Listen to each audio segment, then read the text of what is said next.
Olá, todo mundo que está aí vendo, seja lá no Teams, quem estiver vendo no YouTube no futuro. Oi, todo mundo. Meu nome é André Carvalho, sou professor da UFAM e essa é minha palestra Deep Learning não é feitiçaria, é tecnologia.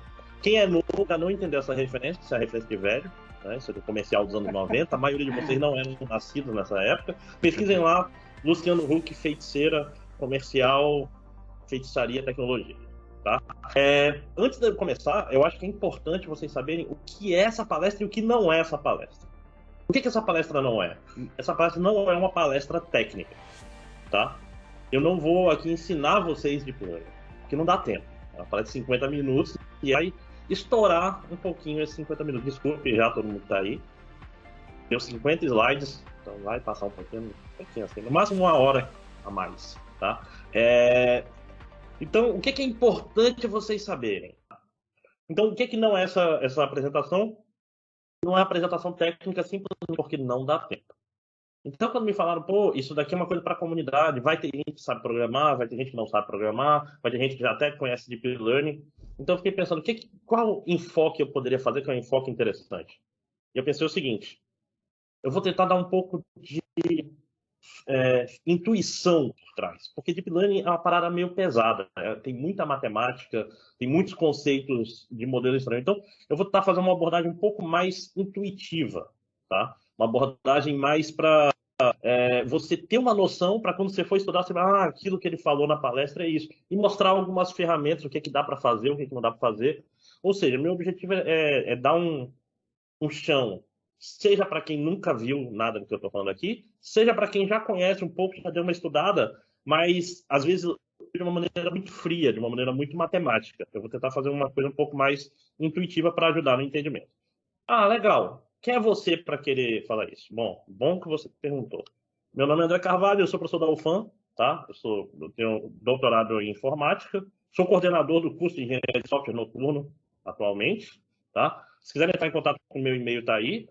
Não me cadastrem em sites com esse e-mail, por favor, tá? Eu vou fazer acho que 10 anos que eu terminei o doutorado. 8 anos que eu terminei o doutorado. E no começo da minha pesquisa era muito sobre recomendação de informação, né, máquina de busca, recomendação e etc., com texto. Só que de 2015, 2016 para cá, eu vi, cara, esse negócio de Deep Learning é o futuro. Eu parei tudo e passei um ano estudando, ainda era tudo mato, as coisas era muito mais complicado de fazer do que é hoje. E eu acabei vendo, cara, processamento de linguagem natural, texto com Deep Learning, ou seja, que ia ser o futuro de recuperação de informação. O pessoal ia deixar para trás a busca estilo Google, só de palavras, e agora vem a semântica. Mas eu vou chegar nisso logo mais. O cabelo estava mais desgrenhado nessa foto aí. Então, antes de mais nada, o que vocês precisam entender? É bom ter um pouco de background do que aconteceu. Então, a gente vai começar vendo por que Deep Learning dominou o mundo meio que do nada. O que aconteceu para isso? Tá? Para você entender o que é, primeiro você tem que entender o que é aprendizagem de máquina. E o que é isso? Aprendizagem de máquina não é inteligência artificial. Tá? Quando você fala inteligência artificial, normalmente está falando da inteligência artificial clássica, que é muito sobre modelos de lógica, modelo de semântica, que são modelos clássicos antigos. A inteligência artificial não é lógica, é estatística. Isso é estranho, tá? Mas vocês vão ficar acostumados. Então, os modelos de aprendizagem de máquina são modelos de extração de padrões dos dados de entrada, tá? Ou seja, eu vou ter exemplos e eu vou ter um modelo que aprende observando os exemplos, vendo que padrões são esses, tá? Um exemplo clássico. O Netflix é um exemplo bem comum. Eu sei quais filmes o cara assistiu, eu sei quais filmes ele gostou e não gostou. A partir disso, eu consigo extrair padrões do gosto da pessoa. E com esses padrões, eu consigo pegar um filme novo e tentar inferir se ele vai gostar ou não, baseado nos dados anteriores. Isso é extração de padrões. Tá? Então, a aprendizagem de máquina é sobre isso: olhar dados e extrair padrões. Beleza. Antes de mais nada, eu falei várias palavras-chave aqui no meio que são importantes vocês entenderem, senão vocês vão ficar perdidos nessa palestra. Esse slide aqui eu adicionei perto do final, porque eu estava olhando a apresentação e assim, rapaz, se o cara nunca viu aprendizagem de máquina, vai ficar bem confuso. tá? Então, toda vez que eu falar entrada, eu estou falando dos exemplos, eu estou falando do treino, eu estou falando do dado que é usado para aprender, tá? Que é para extrair os padrões. É o que a gente chama de treinamento de aprendizagem de máquina. O objetivo do treinamento é gerar um modelo de aprendizagem, ou seja, é um modelo de aspectos dos dados. Eu vou ver os padrões, esses padrões vão gerar um modelo de aprendizagem de máquina. Esse modelo pode ser usado para um objetivo específico. Ou seja, para que eu uso esse modelo? Pode ser um modelo de predição de valor, que a gente chama de modelo de regressão. Que é o quê? Eu quero prever quanto vai custar Bitcoin semana que vem. Qualquer número, né? Porque Bitcoin é complicado. Eu posso querer fazer o que a gente chama de problema de classificação. Que é, ok, esse tweet aqui está falando bem ou mal desse filme. Eu posso simplesmente estar pegando dados e falar, olha, quais dados são parecidos e quais são dissimilares, quais são diferentes. Que é o que a gente chama de agrupamento ou clustering. Eu posso estar simplesmente tomando uma decisão. Eu tenho aqui minhas ações. Eu devo comprar ou vender? Isso é uma tomada de decisão. Tá? Então, todas essas coisas são importantes durante a aprendizagem e os modelos de aprendizagem de máquina. Tá? Então, dados de entrada, o modelo que vai extrair parâmetros disso aqui e a função e qual é o objetivo desse modelo. Isso são coisas que a gente tem que ter em mente sempre. Tá? Isso é muito normal, a pessoa não está tão empolgada que ela não pensa, por exemplo, qual é o objetivo. Ela não sabe exatamente o que ela quer fazer. Isso é a coisa mais errada que você pode fazer na vida. E como funciona a aprendizagem de máquina na prática? Através de um treinamento. Treina o modelo com os dados. Então, a primeira coisa que geralmente se faz, isso aqui é bem genérico, tá? Por isso eu vou passar até rápido sobre isso, tá? Que é, primeiro, eu pré-processo os dados.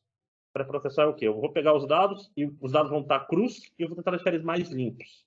Tá? Eu vou tentar tirar números muito estranhos, eu vou, por exemplo, botar como dado de entrada também qual é o preço máximo e preço mínimo, que dia é hoje. Eu tenho que escolher quais dados vão ser usados para entrada. Essa fase é importantíssima. Tá? É importantíssima. Uma das fases mais importantes é o que você faz com os dados antes de entrar com eles no modelo.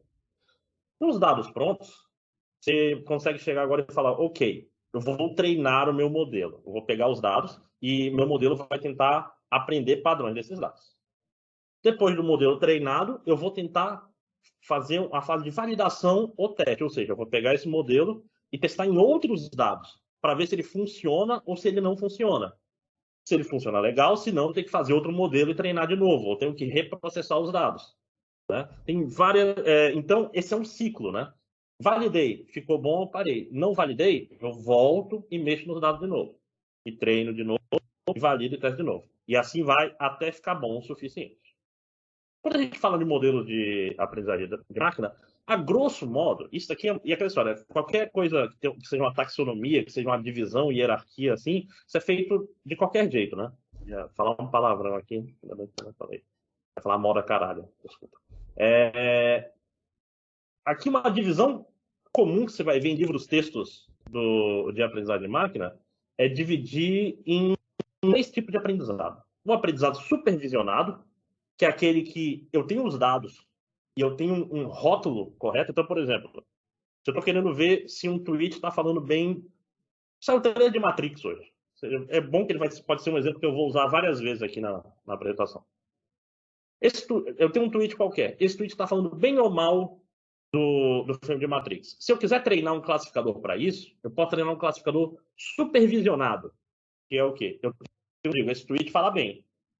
Dou um outro tweet, esse tweet fala mal. Outro tweet, esse tweet fala mal. Outro tweet, esse tweet fala bem. Eu uso isso para o modelo treinar. E ele vai tentar entender quais padrões estão nos bons e quais padrões estão no ruim. Certo? Ou seja, ele vai aprender padrões. Olha, os bons têm essas características e os ruins têm essas características. Isso é aprendizado supervisionado. Tá? Geralmente, por exemplo, quando eu vou fazer predição por de ação, que é um negócio que não façam, tá? Não dá certo. Tá? Fica em spoiler, eu vou falar mais por aqui na frente. Tá? Mas todo mundo que entra em aprendizagem de máquina, a primeira coisa que o cara quer fazer, eu vou fazer um robô que vai usar inteligência artificial e eu vou ficar rico no mercado. Todo mundo faz isso. todos os robôs do mercado de ação são com inteligência artificial e ninguém fica rico com ele, tá? Spoilers. Outro tipo de aprendizagem, um monte de gente fechando agora, né? Pô, eu não vou ficar rico imediatamente, então já fechei. Não, fiquem. Outra forma de aprendizagem de máquina é a aprendizagem não supervisionada. A aprendizagem não supervisionada é focada muito mais em extrair padrões inerentes aos dados, né? Ou seja, eu tenho meus dados e eu quero quebrar eles em grupos, tá? Eu não tenho um valor correto, eu quero ver que grupos emergem aqui, quais são os dados que são parecidos. Por exemplo, se eu tiver uma base de produtos com várias características, eu vou usar esses métodos para tentar ver quais produtos são parecidos. Se for uma base só de celulares, pode ser que ele naturalmente quebre em grupos de celular top de linha, celular mediano, celular barato. Naturalmente, por quê? Porque os celulares top de linha eles têm muitas características em comum, né? Processadores potentes, memória RAM alta, etc. O modelo naturalmente faria isso. Tá? Outro exemplo clássico é o de extração de tópicos em texto. Você tem um monte de documentos de texto e ele tenta descobrir quais são os tópicos ali, né? Vendo, até aqui todos esses documentos são de esporte, eles vão ter um linguajar em comum. Esses documentos são de política, eles vão usar outras palavras e eles são colocados um em cada lado. Eu estou falando meio rápido, vou tentar diminuir a velocidade um pouquinho, mas porque eu estou empolgado, né? Um terceiro tipo de aprendizagem é o que a gente chama de aprendizagem por reforço, ou reinforcement learning, que é um pouquinho diferente. Ao invés de ter exemplos, eu tenho como eu posso dizer? Interações. Meu modelo está interagindo com o ambiente, tá? Ou seja, esse modelo está no ambiente, ele tem que tomar decisões. O que você está falando? Estou falando de modelos que aprendem a jogar um jogo, por exemplo, né? O modelo está aprendendo a jogar Super Mario, ele vai ter Super Mario, não, vamos pensar no xadrez. O modelo está aprendendo a jogar xadrez, ele vai fazer as jogadas aleatoriamente, mas se ele fizer uma jogada que ele perde uma peça, ele é penalizado. Se ele fizer uma jogada que ele ganha uma peça, ou faz um cheque, ele é bonificado. Né? Isso gera o que a gente chama de reflexo pavloviano. Né? Você está ligando ações a reforço positivo ou a reforço negativo. Né? Toda vez que ele faz uma coisa boa, ele ganha um bônus. Toda vez que ele faz uma coisa ruim, ele perde alguma coisa. Assim, ele vai aprendendo naturalmente que tipo de ações são boas e que tipo de ação são ruins e entender o ambiente dele, tá? Para facilitar, tem exemplos com desenhos que fica mais fácil. Então, ó, esse é um exemplo de classificação supervisionada, tá? Então, ó, eu tenho, por exemplo, aqui no treino, eu tenho críticas de comida, pode ser no iFood, pode ser no TripAdvisor, né? Então, ó, comida é ótima, recomendo, é positivo. Atendimento péssimo, negativo. Voltarei com certeza, é positivo. Eu posso pegar isso aqui e treinar, né, um modelo. Está aparecendo o ponteiro do meu mouse? É importante. Não sei. Parece E treinar um modelo. Tá? Treinar um modelo que ele vai pegar características, ele vai descobrir, por exemplo, que ótimo geralmente está em comentários bons, péssimo geralmente está em ruim. Ele vai pegar esses padrões sozinhos e ele vai aprender. Aí vai chegar um tweet desse, uma crítica dessa, que eu botei uma das difíceis de propósito, e o ideal é que ele diga, ó, a comida não é ruim não, hein? Isso é um amazonense falando. E ele vai dizer que realmente isso aqui é um comentário positivo. Inclusive, ó, esse aqui é o tipo de coisa que modelos simples erram, porque ele vai dar até a palavra ruim, então ruim geralmente se tem ruim é negativo. Vai ter que ter um modelo mais sofisticado para ver que é ruim, não, esse não inverte a polaridade desse ruim, tá? Isso aí tem toda uma área gigantesca sobre isso, super divertido. Esse é a aprendizagem supervisionada, essa. Aprendizagem por reforço, por exemplo, o que mais tem agora é sistema jogando videogame, porque estão usando isso para aprender. Por quê? Porque o videogame é fácil de simular, né? Você pode fazer um robô jogar Super Mario 10 mil vezes num dia, né? Por quê? Porque o Super Mario você roda no emulador e acabou. Então, a gente vai ter um agente que é o Mario e a inteligência artificial vai estar falando, vai para frente, vai para trás, pula, segura o botão para correr. E essas ações vão ser dadas no ambiente do jogo. Se ele morre, você fala, opa, negativo. Se ele pega uma moeda, se ele pega um cogumelo, se ele chega no final da fase, ele ganha um reforço positivo. Então, bota ele para jogar Mario. Ele sozinho aprende. É tipo uma criança, tá? Tipo crianças muito pequenas, quando elas estão com o cérebro hiperativo, qualquer tipo de estímulo, elas aprendem muito rápido, porque o cérebro está bastante elástico ainda, tá? Agrupamento. Um outro exemplo aqui, ó, eu tenho frutas, ele vai agrupar elas por características, ó, as maçãs, das peras, dos morangos. Inclusive, não tem rótulo, né? O rótulo tem que olhar o grupo para descobrir qual é. Agrupamento é bom para tu pegar esses grupos naturais que tem nos dados. Mas, por exemplo, nesse caso aqui, não seria impossível ter um morango no grupo das maçãs ou uma maçã no grupo dos morangos, porque eles têm coisas em comum, certo? Então, agrupamento é muito sobre entender os dados. Até agora eu estou falando de aprendizagem clássica, no geral, tá? Aprendizagem tradicional. Mas é importante, essa frase do Andrew Ng é muito importante. Não sei como fala o nome deles, para uma piada. Ele falou isso aqui. Se uma pessoa consegue fazer uma tarefa com menos de um segundo de reflexão, ou seja, com menos de um segundo eu sei fazer uma tarefa, então eu consigo usar a aprendizagem de máquina para automatizar ela, provavelmente. Como assim um segundo? Olhar uma foto e dizer se isso é um carro ou uma moto. Você faz isso instantaneamente. Então, a inteligência artificial consegue resolver isso também. Ver um produto e saber se ele está barato.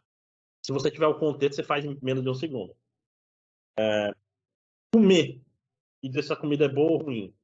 Ler uma notícia e saber se essa notícia está falando bem ou mal do político que está sendo retratado lá. Isso você consegue fazer. Terminou de ler, sem um segundo você fala. Então, essas tarefas são tarefas que naturalmente dão para resolver. Agora, uma tarefa que o cara tem que é, eu tenho um removedor de barulho muito bom, então vocês não estão ouvindo. O avião passou baixo aqui, sei lá. Deixa eu lembrar onde eu estava. Então, coisas mais complexas, como por exemplo, você termina de ler um livro, esse livro é bom ou ruim? Isso é mais complicado, né? Então, isso aqui é o tipo de coisa que não necessariamente a inteligência artificial vai conseguir fazer, né? É, então, tem que pensar nessas tarefas que seres humanos conseguem fazer. Conseguem fazer com relativa facilidade, mas não conseguem fazer em escala, né? Eu consigo ler um tweet e dizer se esse tweet está falando bem ou mal de um assunto. Eu não consigo ler 100 mil tweets em uma hora e fazer uma coisa. Eu não consigo ler 100 milhões de tweets num dia e fazer isso. Não consigo. Então, isso é uma coisa que vocês têm que ter em mente, cara. Não é mágico. Eu vou falar isso várias vezes. Inteligência artificial não é mágico. Não é magia. Não é feitiçaria, é tecnologia. Então, olha aí, ó, é o nome da palestra. Vocês têm que ter em mente que essas coisas, elas dependem muito dos dados, dependem muito da situação, e elas não vão fazer coisas impossíveis.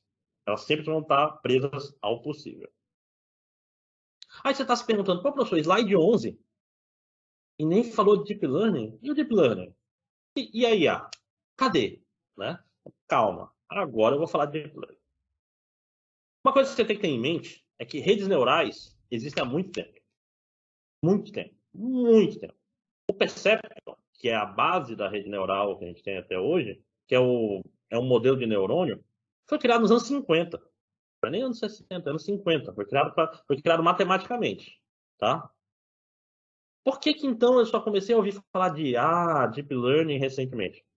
Porque antes, esses modelos, eles eram difíceis de treinar, eram caros e eram inferiores a modelos mais simples. Ou seja, você tinha um trabalhão e não conseguia fazer esse negócio ser tão bom quanto um SVM, quanto até uma árvore de decisão, random forest, coisas simples, davam pau nas redes neurais. Por quê? Porque eu não conseguia fazer redes neurais muito grandes, por N razões.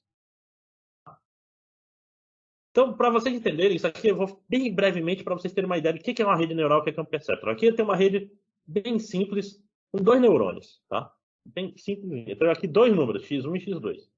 Eles vão ser multiplicados por dois pesos, somados com uma coisa e dá um resultado. Super simples, tá? Então, pensa que eu quero aprender um número a elevado ao outro. Então, por exemplo, eu poderia dar de exemplo para ela aqui, 2 e 3. 2 elevado ao cubo é 8. Certo? Então, o que ele tem que fazer é fazer esse 2 multiplicado por um peso mais isso somado com 3 vezes outro peso dá isso, tem que dar 8. Nunca vai dar, porque esses pesos são aleatórios. Então ele vai errar. E tem um processo chamado backpropagation, que vai olhar, por exemplo, 2 ao cubo aqui, vamos dizer que em vez de 8, deu 0.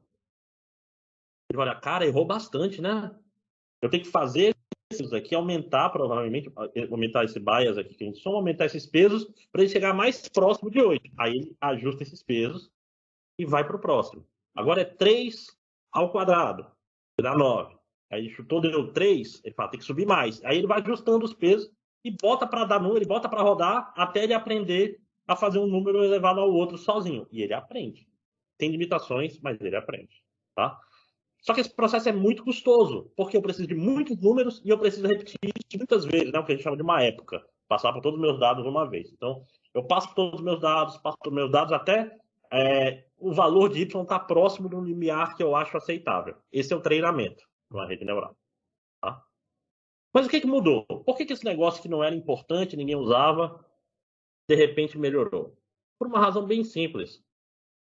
Nos anos 2000, para cá, até um pouco antes, foi cada vez mais comum que a presença de processadores gráficos, né, de placas de vídeo, né, ficaram cada vez mais comuns. A placa de vídeo ela é uma coisa interessante, ela é feita para cálculo vetorial, né, ela é feita para polígonos, e cálculo poligonal é basicamente multiplicação de matrizes grandes, tá? Que coincidentemente é a mesma coisa que se faz em redes neurais. Aqueles pesos, tu sai multiplicando entrada por peso e multiplicando. Então, é um monte de matrizes sendo multiplicado. Em 2008, o Andrew Ng, que é o cara do Stanford, né? E é o criador do Coursera, né? O criador do Coursera, já foi CTO da Baidu, cara, um dos grandes caras da computação em redes neurais. Ele falou, cara, esse foi um grande insight. Vamos usar essas GPUs aí, todo mundo tem, tá barato da NVIDIA, barato, né? Para treinar os nossos modelos. Ou seja, em vez de a gente treinar na CPU, que é cara, a CPU não é boa para fazer multiplicação de float, né, de números reais, vamos usar as GPUs que já estão aí, a gente compra barato esse negócio. Rapaz, abriu a porteira. Por quê? Porque, de repente, coisas que eram teoricamente já existiam, sei lá, para quem já viu Deep Learning, CNN, né, redes convolucionais, isso é de 89. 89, ninguém usava esse negócio. LSTM, 97. Então, a tecnologia já existia, só que ninguém conseguia usar porque a gente não conseguia treinar esse negócio. E de repente ele viu, não, vocês estão loucos, cara. É facinho de treinar isso usando GPU. Isso abriu uma revolução grande. Né? Demorou para aprender, gerar as ferramentas, mas isso gerou uma revolução. Outra coisa que foi importante para gerar essa revolução, agora que a gente consegue treinar esses modelos, foi a emergência de Big Data como uma grande palavra, a grande buzzword, né? 10 anos atrás, hoje ainda fala bastante, mas uns 10 anos atrás era o que se falava, né? Hoje em dia, do jeito que se fala de IA, hoje se fala de Big Data em 2010, 2011. Então, o que é o diferencial de Big Data? Tem bases de dados muito maiores. Então, agora eu tenho a poder de processamento para treinar e eu tenho volumes grandes de dados para treinar. Ou seja, eu consigo fazer modelos muito maiores. Então, para dar uma noção para vocês, em 2009, lançaram a ImageNet. O que é ImageNet? 14 milhões de imagens, 14 milhões, rotuladas. Isso é um gato. Isso é um gato siamês. Isso é um husky siberiano.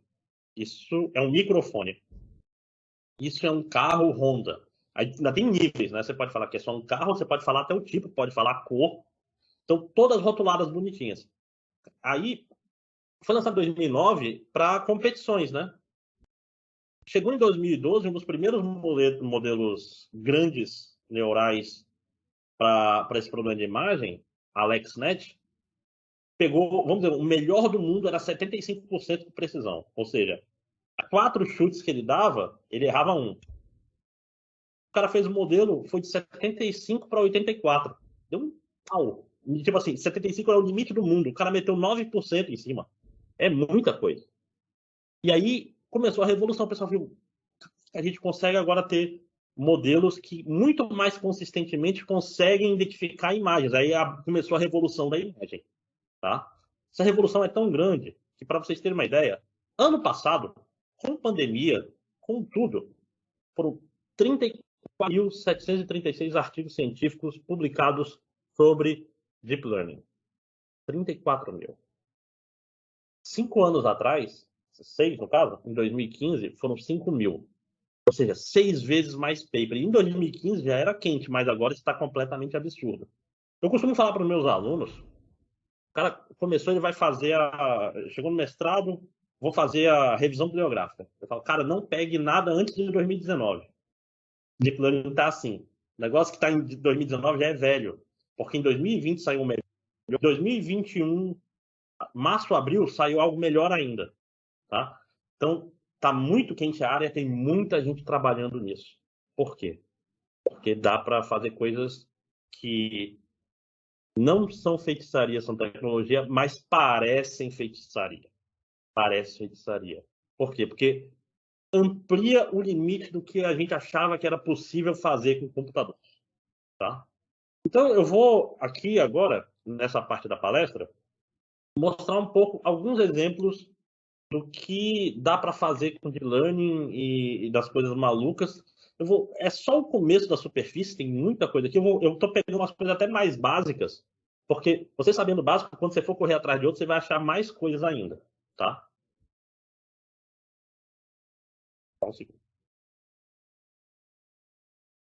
Tá. Então você está vendo essa parte, tá vendo? Tá, entendi que Deep Learning, inteligência artificial, era ruim porque não conseguia treinar, não tinha escala.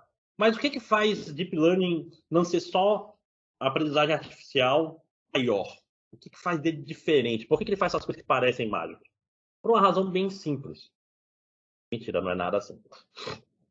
Deep Learning, diferente de uma aprendizagem clássica, ela não aprende padrões apenas dos dados.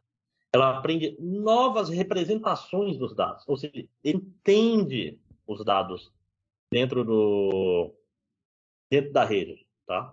Ou seja, de uma forma que a gente costuma falar, ele procura características latentes, inerentes. Vou dar um exemplo. Meus exemplos são de texto, geralmente, porque eu sou um cara que trabalha com texto.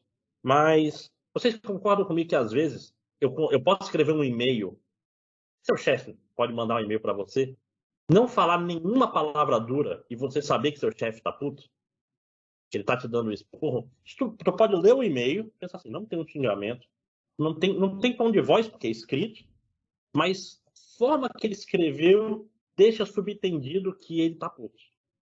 Que você vai ouvir quando chegar amanhã no trabalho. Isso é o que a gente chama de uma característica latente. Tá? Ou seja, ela está dentro do texto, está subentendida no texto.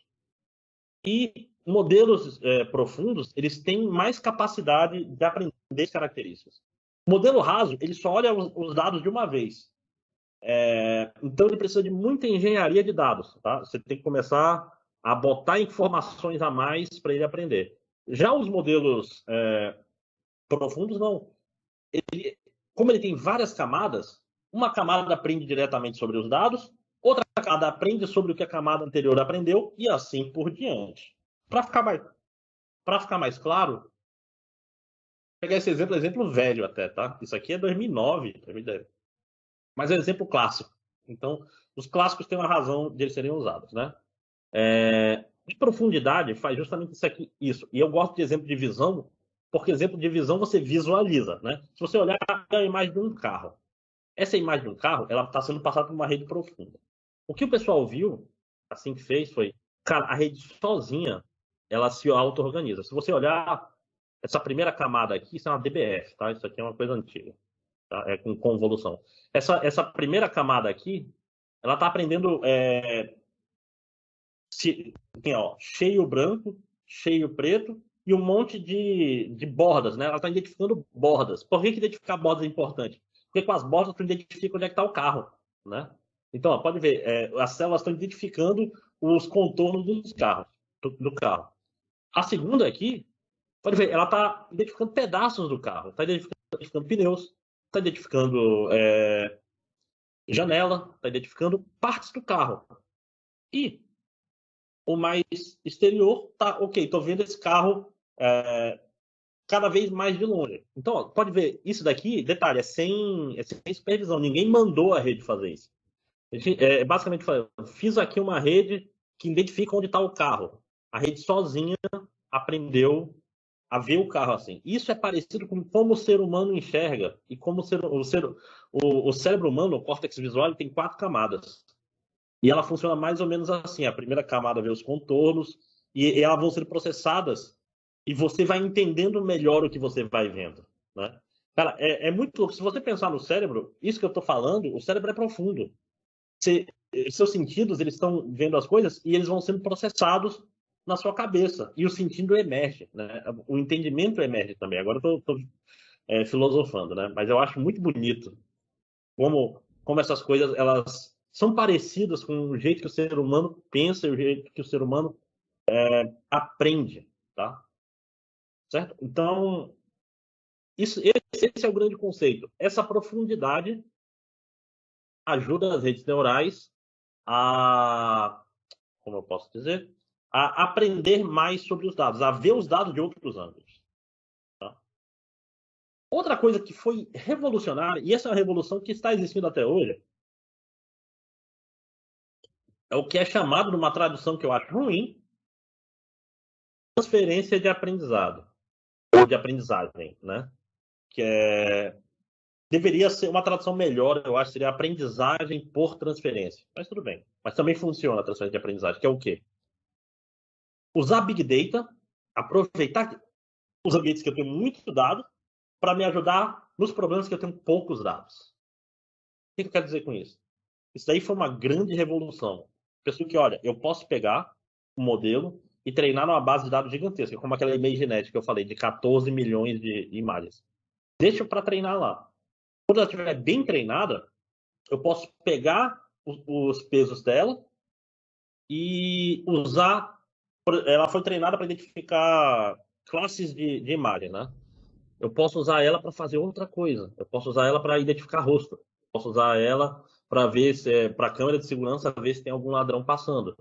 Por quê? Porque eu estou pegando os pesos e passando para outra rede. A rede ela não vai ser treinada do zero. Ela vai ser treinada já com conhecimento anterior. Aquela história. Quando eu era míope, né? Bastante míope. Eu fiz a cirurgia ocular. Eu enxerguei muito melhor quando eu tirei. Eu não tive que reaprender a enxergar quando eu fiz a cirurgia. Meu cérebro já sabia enxergar, né? Eu só mudou um pouco, aí rapidinho você se acostuma. Quer um outro exemplo? Vamos dizer que eu fale assim, cara, eu quero que você, de novo, veja esses tweets aqui e diga se eles estão falando bem ou mal. Você consegue fazer isso fácil em português, não consegue? Por quê? Porque você já sabe falar português, você sabe ler português.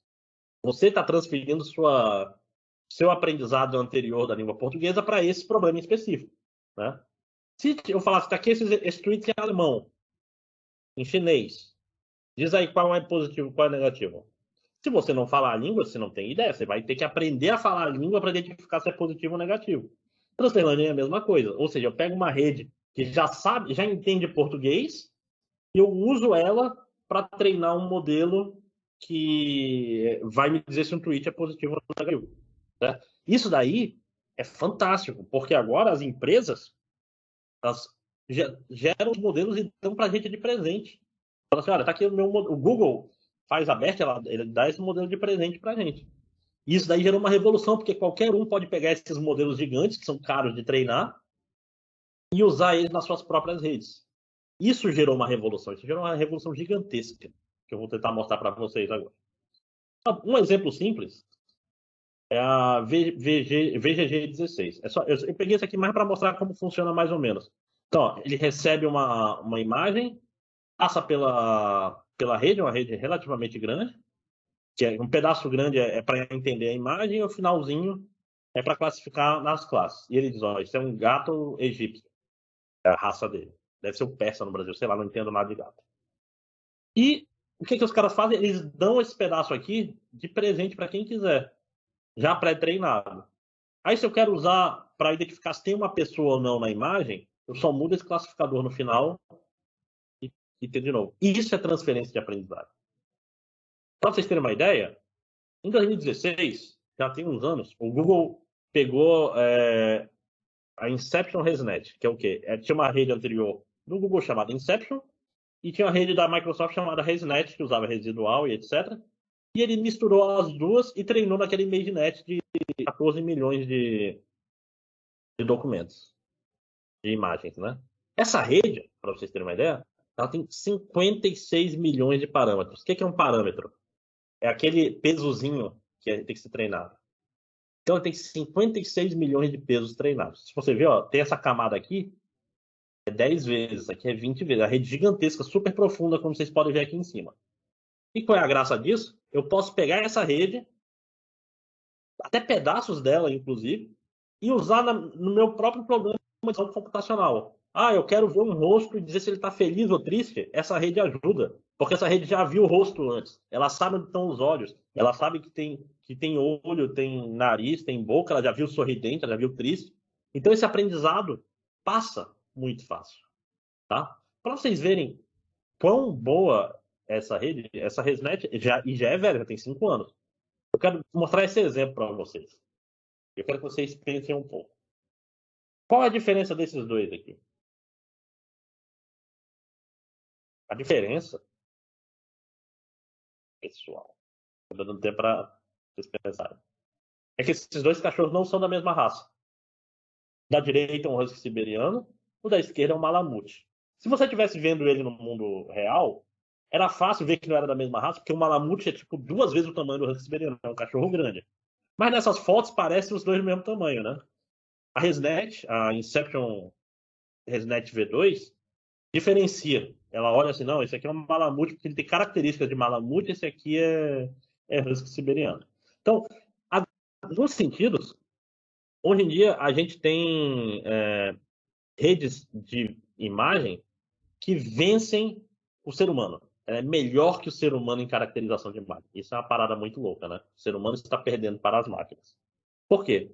Porque essa máquina ela passou anos e anos de vida humana, com muitas aspas, muitas épocas, vendo 14 milhões de imagens sem parar, até entender.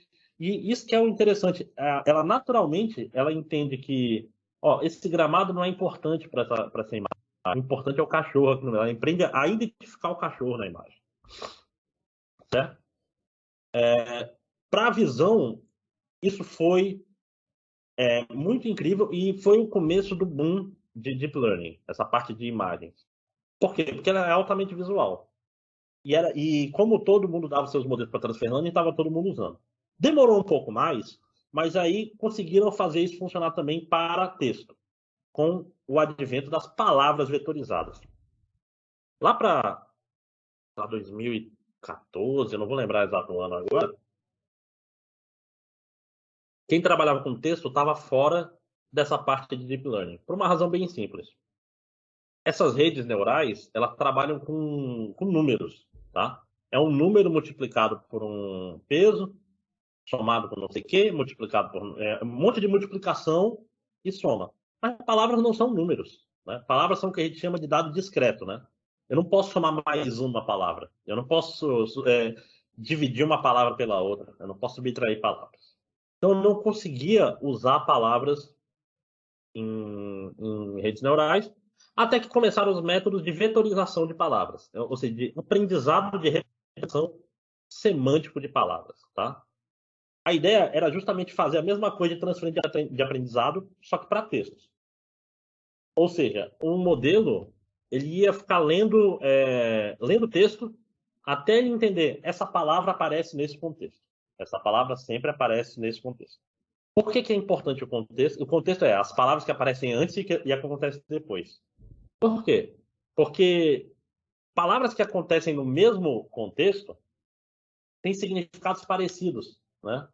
Sinônimos tendem a... Então, rei e imperador. Rei aparece num contexto, imperador vai aparecer num contexto relativamente parecido. Então, o que fazem vamos fazer uma rede que lê a Wikipedia 1 milhão de vezes. E fica prestando atenção em qual contexto cada palavra aparece e tenta, dado o contexto, aprender uma palavra ou vice-versa, tá? Tem um exemplo melhor aqui. Surgiram assim dois métodos. Um método que é, dado o contexto, eu tento prever a palavra do meio, e outro que, dado a palavra do meio, que é o cebola, esse primeiro, e um que, dado a palavra do meio, eu quero um texto, que é o skip-gram. Esses modelos também fizeram uma revolução gigantesca. Tá? Por quê? Porque a representação numérica, né, das palavras virou uma representação semântica. Então, o que eu estou querendo dizer com isso? Vamos olhar essa imagem aqui do lado. Eu tenho aqui várias palavras em inglês: rainha, mulher, garota, garoto, homem, rei e rainha. De novo. Presta atenção em uma coisa. Rei e rainha tem vários lugares. Azul é negativo e vermelho é positivo, tá? Tem vários lugares que eles têm coisas em comum e tem algumas diferenças, né? Rainha e mulher também. Mas reparem, água não tem nada, tem muito pouco a ver com todas essas outras, né? Que elas têm, todos esses são pessoas, né? Então pode ver aqui, ó. Todos têm uma coluna azul aqui, que a água tem bem menos. O que é isso? A rede estava aos poucos aprendendo que palavras são parecidas e que palavras são diferentes. Mas aí acontece uma coisa muito louca, muito louca aqui. É a maluquice. O pessoal viu que esses números, essa representação numérica, deixa a gente fazer aritmética com palavras. É a coisa mais estranha do mundo. Então, esse é o exemplo clássico, tá? Rei, a palavra rei está aqui, né? Se eu pegar a palavra rei e subtrair da palavra homem, ele vai dar um sentido. Eu vou pegar o sentido de rei e tirar o sentido de homem. E somar com o sentido de mulher. O resultado disso, aqui, se você olhar, é uma palavra próxima de rainha. Né? Pode ver, não tem um monte de similaridade aqui? Então, o que eu fiz? Eu peguei rei, tirei o aspecto homem, botei o aspecto mulher e cheguei perto de rainha. Eu estou fazendo aritmética com texto. Isso abriu um mundo mágico de semântica textual. É lindo. Você não tem noção do que dá para fazer com essas coisas, tá?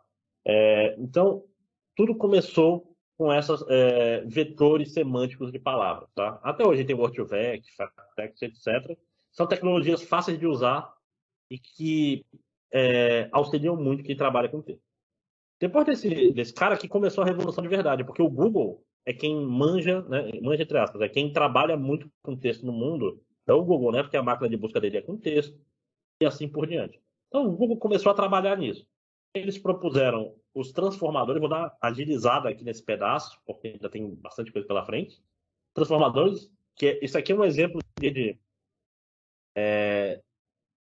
codificador, decodificador, tá?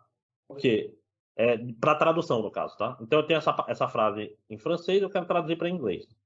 Uma rede codificador, decodificador, metade dela está tentando entender essa cara, então que é o codificador.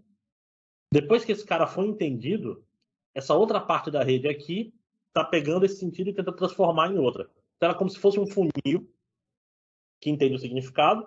Agora que eu tenho o significado, eu vou tentar recriar esse significado em outra língua, tá? Esse tipo de modelo codificador e decodificador serve para um monte de coisa. É um modelo de transformação, tá? Que eu tenho uma entrada e quero transformar ela em alguma coisa. Eu entendo e depois recrio. Tá? Isso daqui, os transformadores do Google geraram uma diferença, porque antigamente modelos de texto eles trabalhavam de forma linear, né? Parecido com o autocompletar do seu celular. Já viram o autocompletar do celular? Eu escrevo uma palavra e ele chuta a próxima, não é verdade? Se ele for um app muito bom, ele olha mais de uma palavra para trás, vê todas essas e tenta chutar qual é a próxima. Isso é o que a gente chama de modelo de linguagem. Tá? Antigamente nos modelos que eu mostrei até agora, eles eram baseados nisso, geralmente. A gente vai vindo de trás e tenta prever a próxima. O transformador, não. O transformador ele vai olhar toda a frase e tentar recriar toda ela. Isso gera muita diferença. Principalmente para tradução, porque tem línguas que invertem a ordem das palavras. Né? Pega, sei lá, o japonês, o sujeito fica no fim da frase. E aí? Às vezes, ainda tem isso. Né? Para ficar bonitinho, tem uma animação aqui. Não, pode ver, ele codifica e cospe, né? Eu vou passar aqui rápido porque, ó, ele depois de terminar de codificar, ele vai decodificando palavra por palavra, né? É bonito. Com os transformadores, o Google foi o próximo passo, que é a BERT. BERT hoje meio que domina a parte de texto. É uma rede gigantesca, um monte de. Ela é bem grande, ela é bem pesada. Ela tem 340 milhões de parâmetros. Lembra que eu falei da AlexNet, que entende imagens? A Inception ResNet V2 tinha 56 milhões. A BERT tem 340 milhões de parâmetros. Para vocês botarem em perspectiva, um parâmetro é um número real. Se esse número real for um float, para quem é programador, um float tem 4 bytes. 340 milhões de parâmetros, daí dá 1.2, 1.36 GB de memória RAM para caber essa parte da rede. Essa memória tem que estar na placa de vídeo ainda também. Ou seja, só esse pedaço já é 1 GB sozinho. 340 milhões de parâmetros. Tá? A BERT, por N razões, ela é uma evolução dos transformadores e até hoje meio que ela é o padrão ouro desse paradigma codificador-decodificador. Tá? Professor, eu quero usar a BERT. Você baixa, tem um Hugging Face, que eu vou falar mais dele um pouco mais frente. É aquela só, PIP, né? Você usa Python, você baixa ela e pode botar para usar. Demora um pouquinho. Tá? Aí a gente está no futuro e o pessoal começou a ver, cara, se a questão é quantidade de parâmetros e tamanho de treino, vamos fazer a coisa mais absurda do mundo. A coisa mais absurda do mundo chama-se GPT-3. Eu falei que a BERT tinha 340 milhões de parâmetros. A GPT-3 tem 175 bilhões de parâmetros.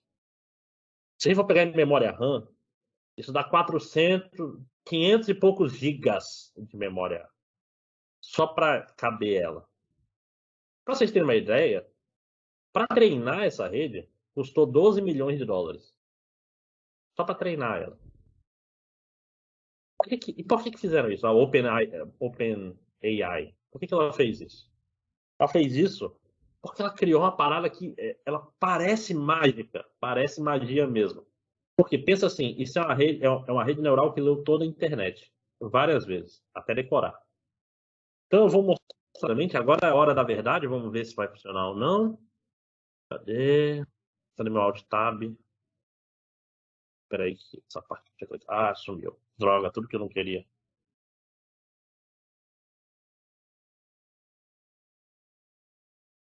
Legal. O que está aparecendo aí para vocês? Volta. E Aparecendo a apresentação agora. agora sim, né? Agora o Chrome. Agora voltou, tá. Perdi meu tempo, mas tudo bem. O tempo que eu estava tendo. Eu vou mostrar para vocês uma única aplicação, que é o Copiloto, o Git Copilot.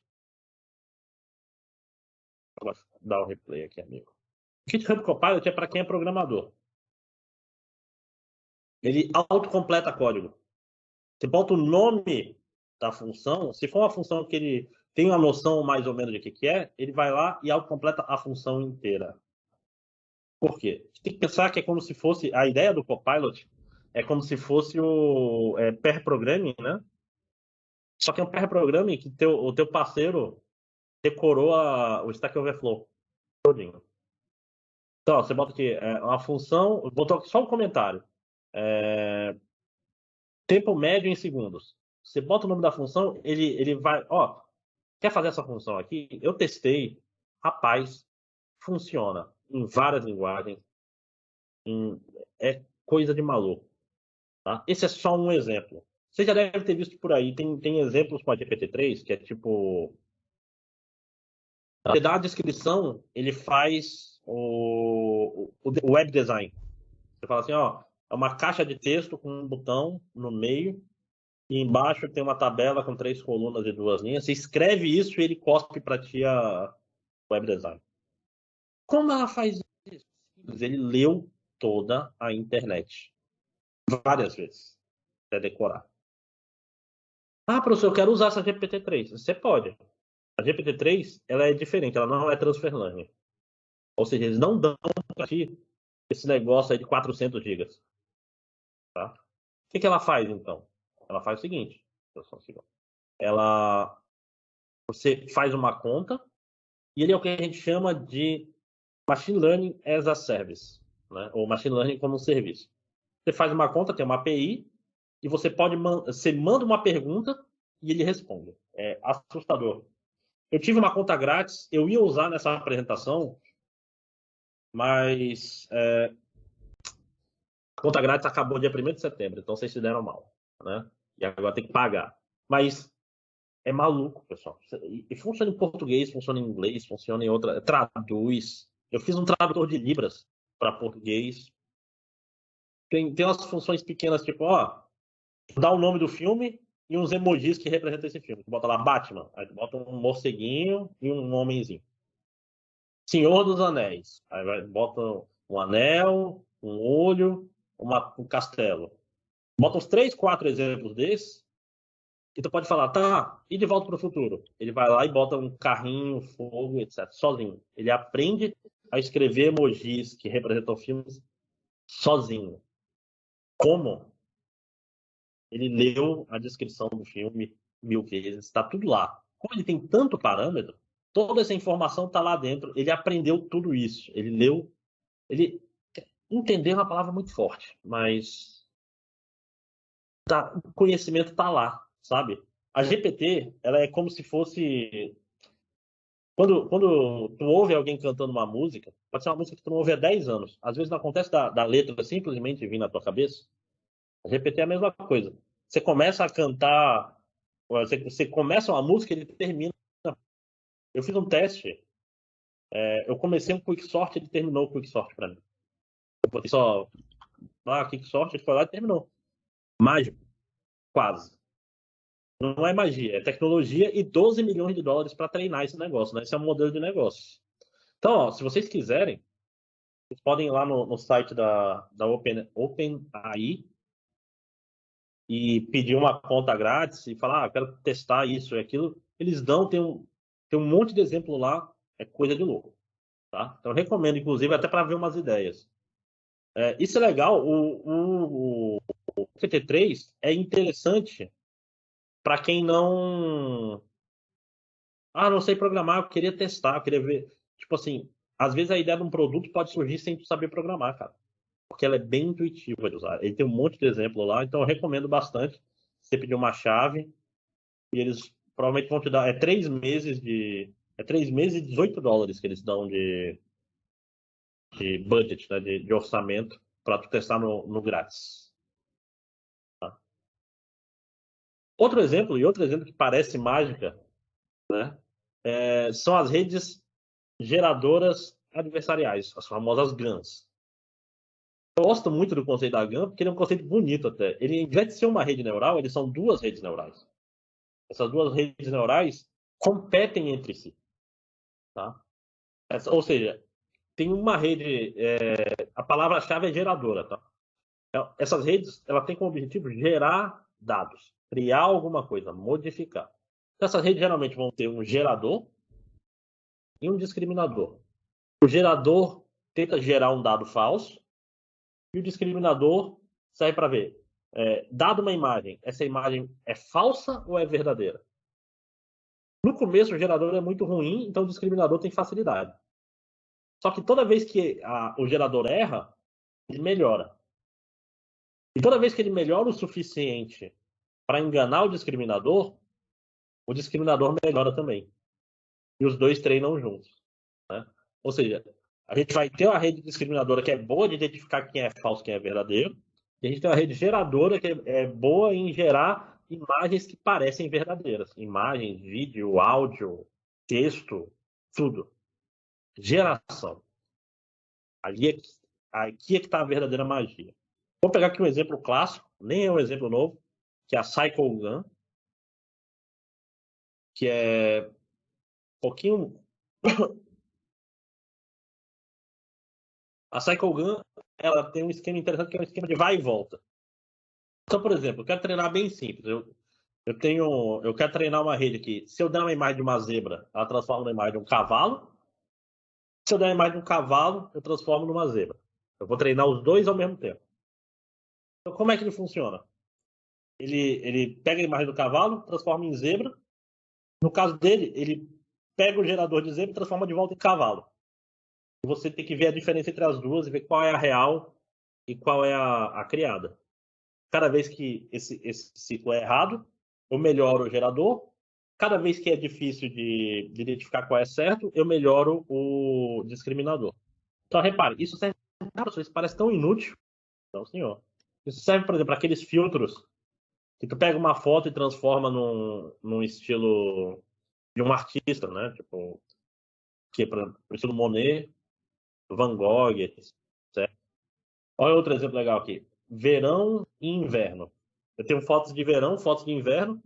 Eu quero transformar uma na outra. Eu tenho dois geradores. Eu tenho um gerador que transforma uma foto de verão em inverno e vice-versa. Muitos de vocês são, ó, outro exemplo aqui, uma fotografia, eu consigo fazer, ó, no estilo de Monet, de Van Gogh, Cézanne, estilo japonês e assim por diante. Muitos de vocês devem ter usado, inclusive a Cyclegun, que ela está por trás do Face App, que todo mundo usou um tempo atrás. Ah, foto minha velho, foto minha adulto, foto minha mulher, foto minha homem. Era justamente usando o Cyclegun, transforma uma coisa na outra. Guns são usados também para fazer aqueles deepfakes, né? Que é botar o rosto de uma pessoa num vídeo qualquer, tá? São usados por ela. E outra coisa que está deixando as pessoas meio preocupadas é a geração 100% nova de dados. Era para ter... Ah, tá. Tá aparecendo o vídeo? Preciso de feedback. Sim, professor, tá bem. Tá. Isso daqui é uma Style Gun. Ela é basicamente o seguinte, eu recebo duas imagens. De uma eu pego características, de outra eu pego o estilo. Aqui, ó. Isso aqui são as características.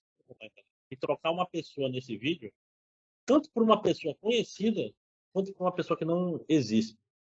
Tá? Isso é meio assustador.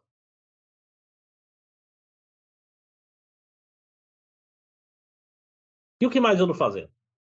Tá? O que mais está rolando? Muita coisa. Muita coisa. Por exemplo, no campo de visão, a gente tem questão de super resolução.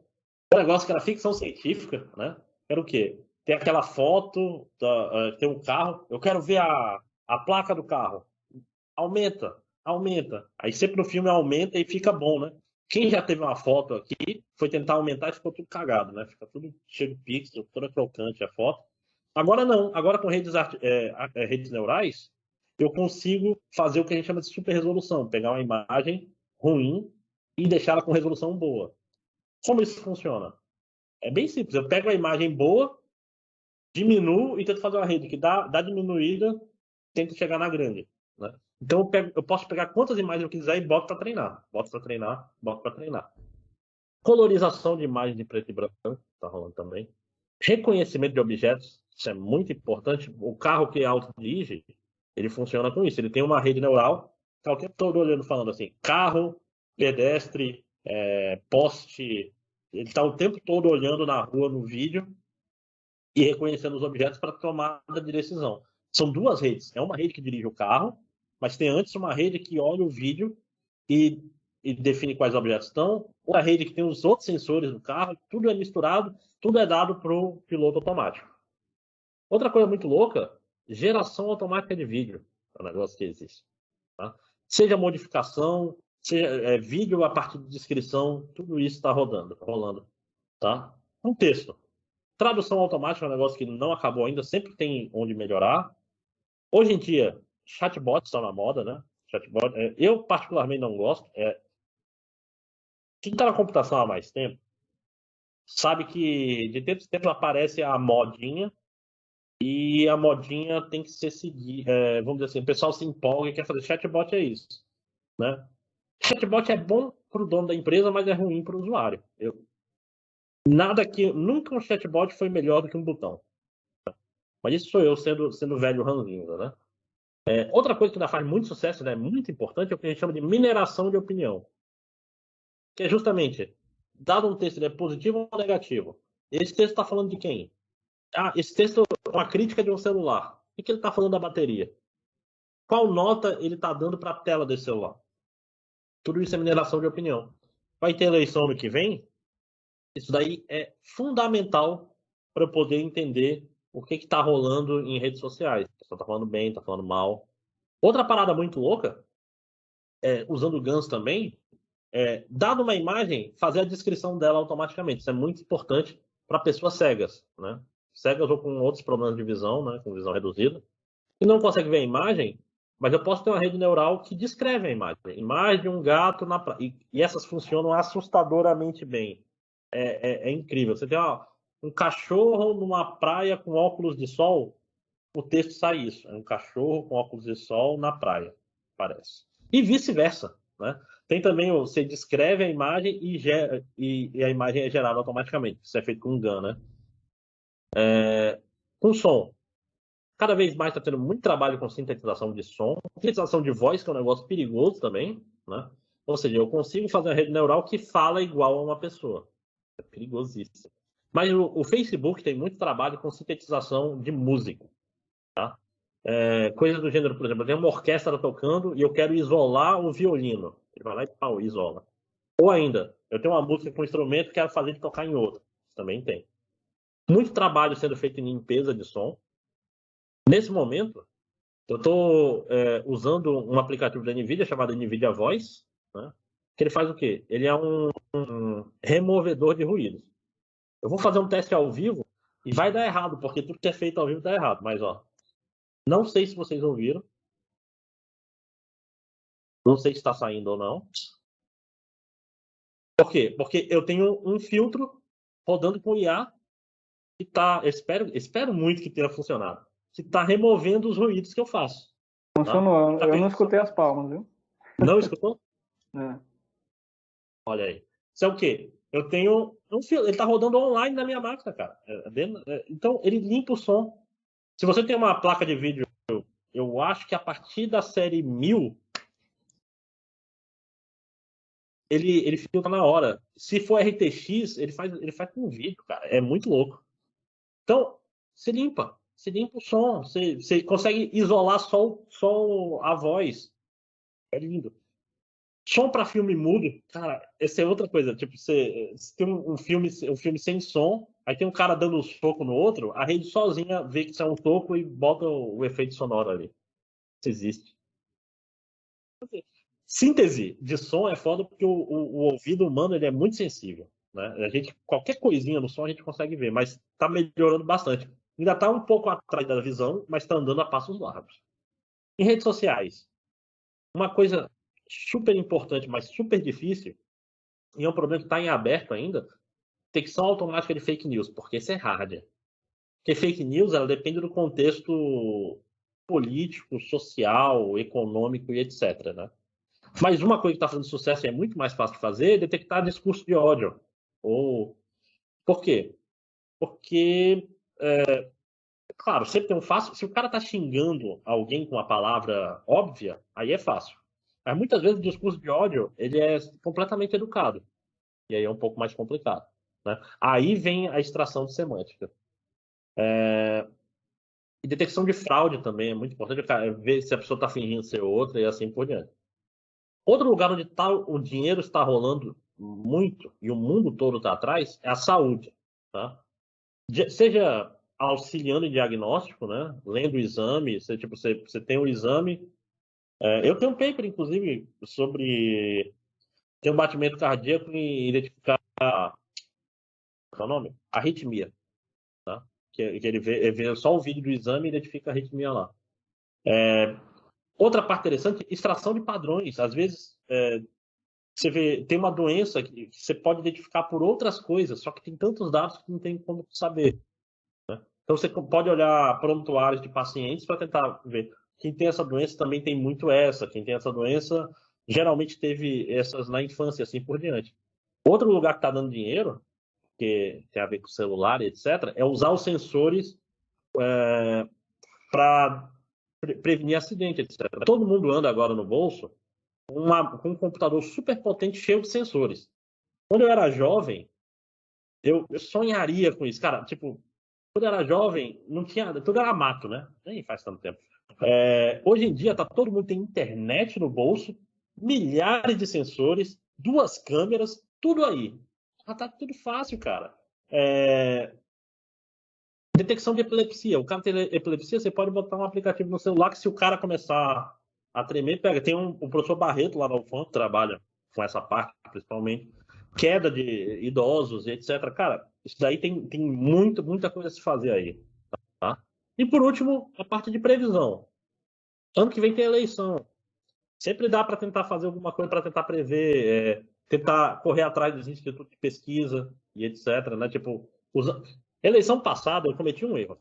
Eu tinha um negócio que era coletar tweets da eleição para tentar prever variações nas pesquisas. Qual o erro que eu cometi? Eu devia ter feito a eleição de governador e não eleição de presidente, porque foi tudo muito louco, né? Tipo, não foi eleição normal, aí os dados estavam.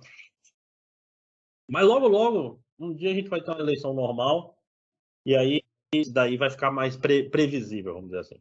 Bolsa de valores, que eu falei, não tente prever bolsa de valores, porque bolsa de valores não faz sentido. Bolsa de valores não é sobre o que o mercado acha do mundo. É sobre o que o mercado acha do mundo. Tem 2 níveis. Por isso que às vezes acontece, esse evento aqui vai fazer o mercado subir. Mas aí o evento não acontece, o mercado sobe igual. Por quê? Porque não é sobre o mundo real, é sobre percepções do que você acha que as pessoas vão achar do mundo real. Então tem essa camada que dificulta muito. E o fato de estar todo mundo tentando prever gera uns efeitos de manada muito estranhos, né? Só que é pior, seu modelo vai funcionar bem até a hora que ele não funciona. Né? Esse que é o engraçado. Por quê? Porque o mercado, normalmente, ele está sempre... E se a gente não está numa crise, que não é o caso agora, mas ele está sempre subindo um pouquinho. Todo modelo que eu vejo, ele prevê muito bem nessa hora. Ele só falha na hora que dá a grande queda. Que é justamente o que tu quer prever. Tu quer prever 2 coisas. O que está na baixa e vai dar um pico, e o que está no pico e vai dar uma baixa. Por quê? Porque tu quer vender antes de baixar e tu quer comprar antes de subir. Os modelos que tem, geralmente, eles só preveem todos os casos menos esses. Né? Então, aquela história. Vocês vão tentar, mas vocês vão ver que não vai dar muito certo. Né? Toda a parte de jogos também está muito quente, mas isso é coisa grande. O Google já resolveu o xadrez. O DeepMind, não é DeepMind o nome, né? É assustador. Os jogadores de xadrez profissional, eles ficam meio embasbacados vendo o DeepMind jogando, por quê? Porque ele faz jogadas que eles não entendem. Caralho, por que ele fez isso aqui? Lá na frente esse negócio ajuda. Então, é uma rede neural, porque ela aprendeu do zero, né? Essas redes novas do Google, antigamente as redes aprendiam assistindo jogos. Agora essas redes novas, elas começam sem saber as regras do jogo, só que você bota 2, uma para jogar a outra, e elas sozinhas aprendem estratégia. O Google meio que já resolveu o xadrez, entre aspas, né? Porque não tem mais ser humano que ganha deles, e resolveu o Go. O Go, o jogo japonês, que é muito mais difícil do que xadrez na questão de quantidade de jogadas possíveis. E hoje em dia o campeão mundial de Go não tem muita chance, tá? Eu estou me alongando bastante, só faltam 15 slides. Em uns 10 minutinhos acaba isso aí. Tá? Espero que eu tenha conseguido motivar vocês a entenderem como é interessante, o que tem para fazer. Mas agora eu quero aproveitar, já que vocês já estão motivados, todo mundo vai correr para tentar fazer coisa com Deep Learning, lembrar para vocês que não é feitiçaria, é tecnologia. E se é tecnologia, não é uma caixa preta mágica. Então, se você usar errado, vai dar errado. Não tem como dar certo. Por quê? Porque tecnologia, né, se tu usa errado, é o que o pessoal chama lixo entra, lixo sai, né? Se você fez errado, a melhor tecnologia do mundo não vai funcionar. Então, eu vou falar de alguns erros comuns que acontecem quando você tenta aplicar Machine Learning e Deep Learning. Dividi em 2 aqui, tá? Aliás, isso é independente do nível de de conhecimento. Né? O cara pode ser novato ou o cara pode ser o fera, às vezes ele erra também. Erros são inevitáveis. Tanto é que uma coisa interessante é que experiência teórica não se traduz em modelo bom para número real, para o mundo real sempre, tá? Por quê? Porque na teoria os dados já vêm bonitinhos, já está tudo arrumado, não sei o quê. O mundo real é sujeira. Quem já trabalhou com dados reais sabe que vai estar na data de nascimento, vai tá escrito o nome de uma pessoa. Isso vai quebrar o teu código, né? Sempre vai ter. Quem trabalha com dados reais sabe que os dados reais estão cheios de porcaria. Você tem que limpar eles antes, né? Então eu vou falar um pouco dos erros que são gerados por tratamento ruim dos dados e outros erros de modelagem. Coisa rápida, tá? Primeira coisa, pouco dado de treino. Olha, eu já vi muita gente mesmo se empolgar com redes neurais. E, vou fazer aqui, resolver o problema da minha empresa. Aí bota lá 700 exemplos. A gente não aprende, bicho. Rede neural precisa de muito exemplo, tá? Por quê? Porque ela está tentando aprender padrões sobre os dados. Ela tem que ver o máximo de variação de dados possível para conseguir. Cara, isso é super normal. Porque quando você está fazendo lá o tutorial, não sei o quê, já vão te dar uma base de dados bonitinha, grande o suficiente, o modelo já vai ser do tamanho certo. Aí na vida real você vai usar, ó, sempre, sempre, sempre, sempre. Tá? Então lembrem disso, você precisa de muito dado. Por quê? Porque com pouco dado, as redes neurais elas têm a capacidade fácil de decorar as coisas. Ela vai acabar decorando o dado de entrada. E sabe o que acontece quando ela decora? Ela perde a capacidade mais interessante dela, que é a capacidade de generalização. Porque generalização é não aprender sobre aqueles dados de treino, mas aprender sobre o contexto todo. Tá? Isso é um importante quando a gente fala em machine learning, em aprendizagem de máquina. Eu quero aprender, eu quero usar dados para aprender sobre o meu domínio todo. Então, se eu estou fazendo de novo, vendo tweets dizendo se eles são positivos ou negativos, eu quero aprender sobre esses tweets. Eu quero aprender sobre tweets em geral. Se eu tenho poucos tweets, é muito fácil uma rede neural decorar as palavras desses tweets, ao invés de entender o que faz um tweet ser positivo ou negativo. Tá? Outro problema, e é um problema grave também, é quando seus dados são enviesados ou são não representativos. O que é isso? Como eu falei, os modelos de aprendizagem são modelos estatísticos. Um modelo estatístico, ele depende, ele tem dentro dele, como eu posso dizer isso, ele supõe que os dados de entrada são uma amostra. E quando eu falo de amostra estatística, eu pego todo o meu conjunto de dados possíveis e tiro amostras aleatórias. Tá? Se essas amostras não são aleatórias, elas não necessariamente correspondem à realidade. Um exemplo melhor do que eu estou falando, uma pesquisa eleitoral. Se eu fizer a pesquisa só em um bairro de Manaus, se eu for em Adrianópolis, ali, vai dar um resultado que não necessariamente vai condizer com a eleição, não é verdade? Por quê? Porque lá tem um pessoal com uma determinada nível de escolaridade, um determinado grau socioeconômico, com visões políticas que são diferentes, por exemplo, aqui na Avenida das Torres, no Xangri-Lá, em outros bairros, né? Mesma coisa, se eu pegar só idosos, não vai refletir a opinião dos jovens, né? O ideal é que eu tenha uma amostra significativa, né? Uma amostra espalhada. Eu tenha jovens, velhos, Adrianópolis, Mauazinho, todos os lugares estejam representados. No seu modelo tem que ter a mesma coisa. Muitas vezes o cara, eu vou pegar aqui rapidinho, gerei uma base de dados para treinar. Se essa base de dados não for coletada pensando nisso, você vai ter um modelo que funciona bem para esse cenário, mas não funciona bem para todos. Né? Você vai ter um modelo eleitoral que prevê muito bem o Adrianópolis, mas não o Manaus inteiro. Outra coisa que o pessoal vacila é o tratamento de dados. Limpar, padronizar esses dados. Né? Botei aqui um cara limpando o peixe, né? Porque é bom que vocês limpem o peixe antes de comer. Né? Lembrem o seguinte, redes neurais são funções matemáticas. Tá? Então, como eu mostrei lá no começo, é basicamente o número sendo multiplicado. Multiplicado, somado, subtraído, e assim vai.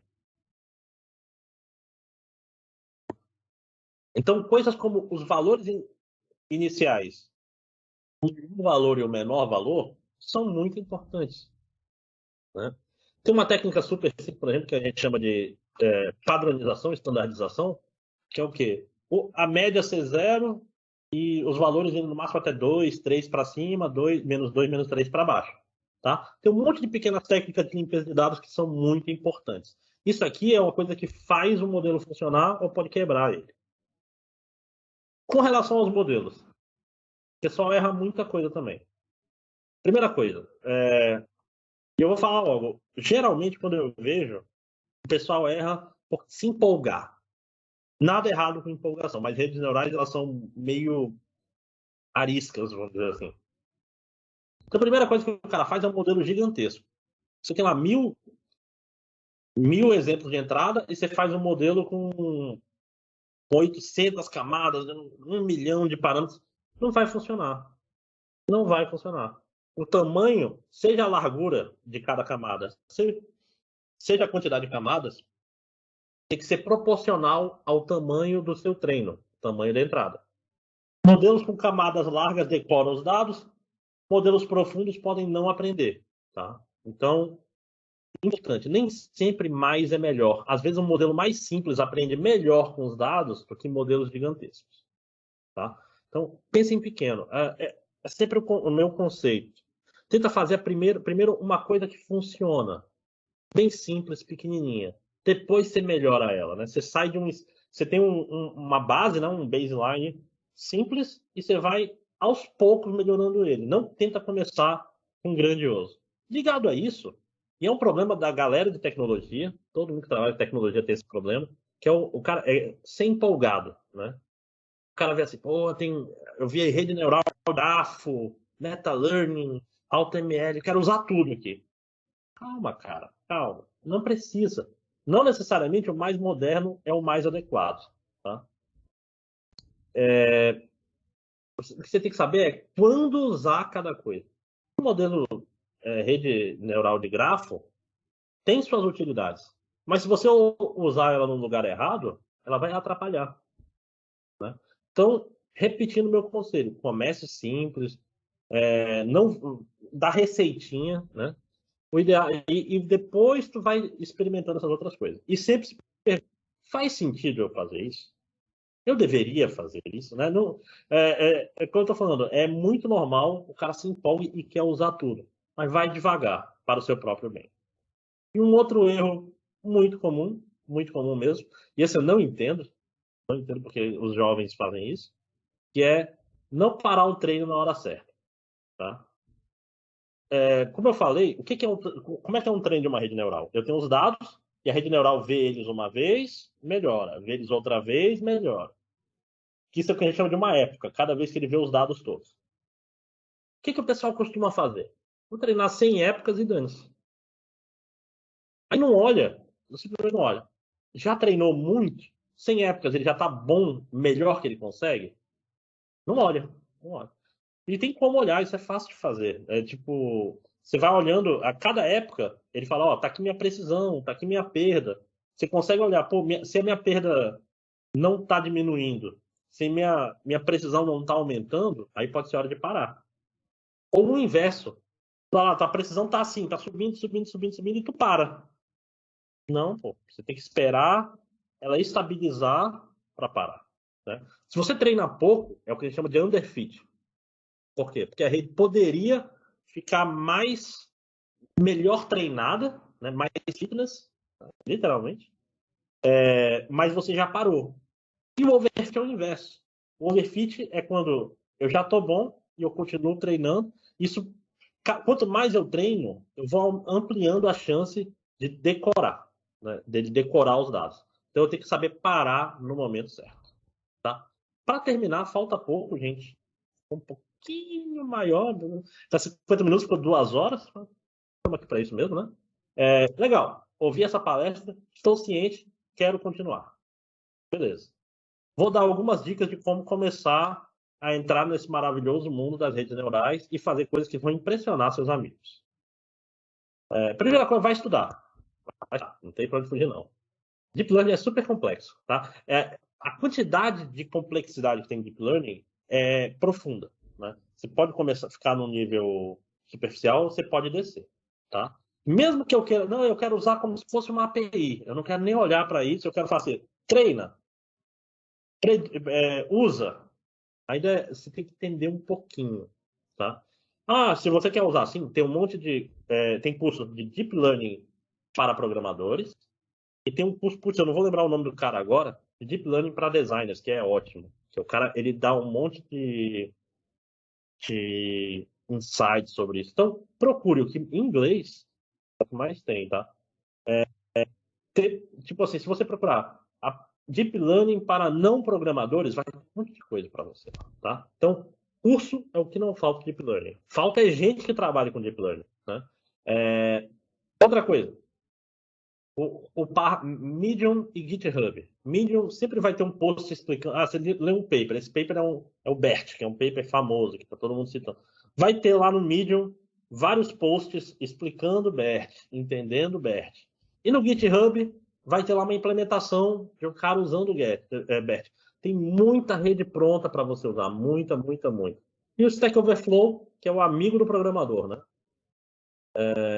E, relembrando, sempre tenta partir de um estado que está funcionando para outro estado que está funcionando, né? Sempre vai incremental. Ah, eu tenho um problema, eu quero fazer aqui um cara, vamos dizer assim, uma coisa simples, né? Quando sorriu, bate foto. Você vai lá na internet, pega identificador de sorrisos, vai ter um modelo super simples, você começa por ele e vai depois tentar melhorar. Tenta sempre pegar um que já existe funcionando, ver ele funcionando e vai ampliando ele de lá. Para quem está começando, essa é a melhor forma. Não tente começar do zero, porque tem muito detalhe, tá bom? Quem vão ser seus melhores amigos? Python. Python é o melhor amigo. Existem várias frameworks para Deep Learning. Keras acabou sendo mais popular. Ele é bom para adicionar camadas e tirar camadas. Eu acho ele bem simples. Programadores gostam bastante de PyTorch também, tá? E o Jupyter, né, são notebooks simples, tá?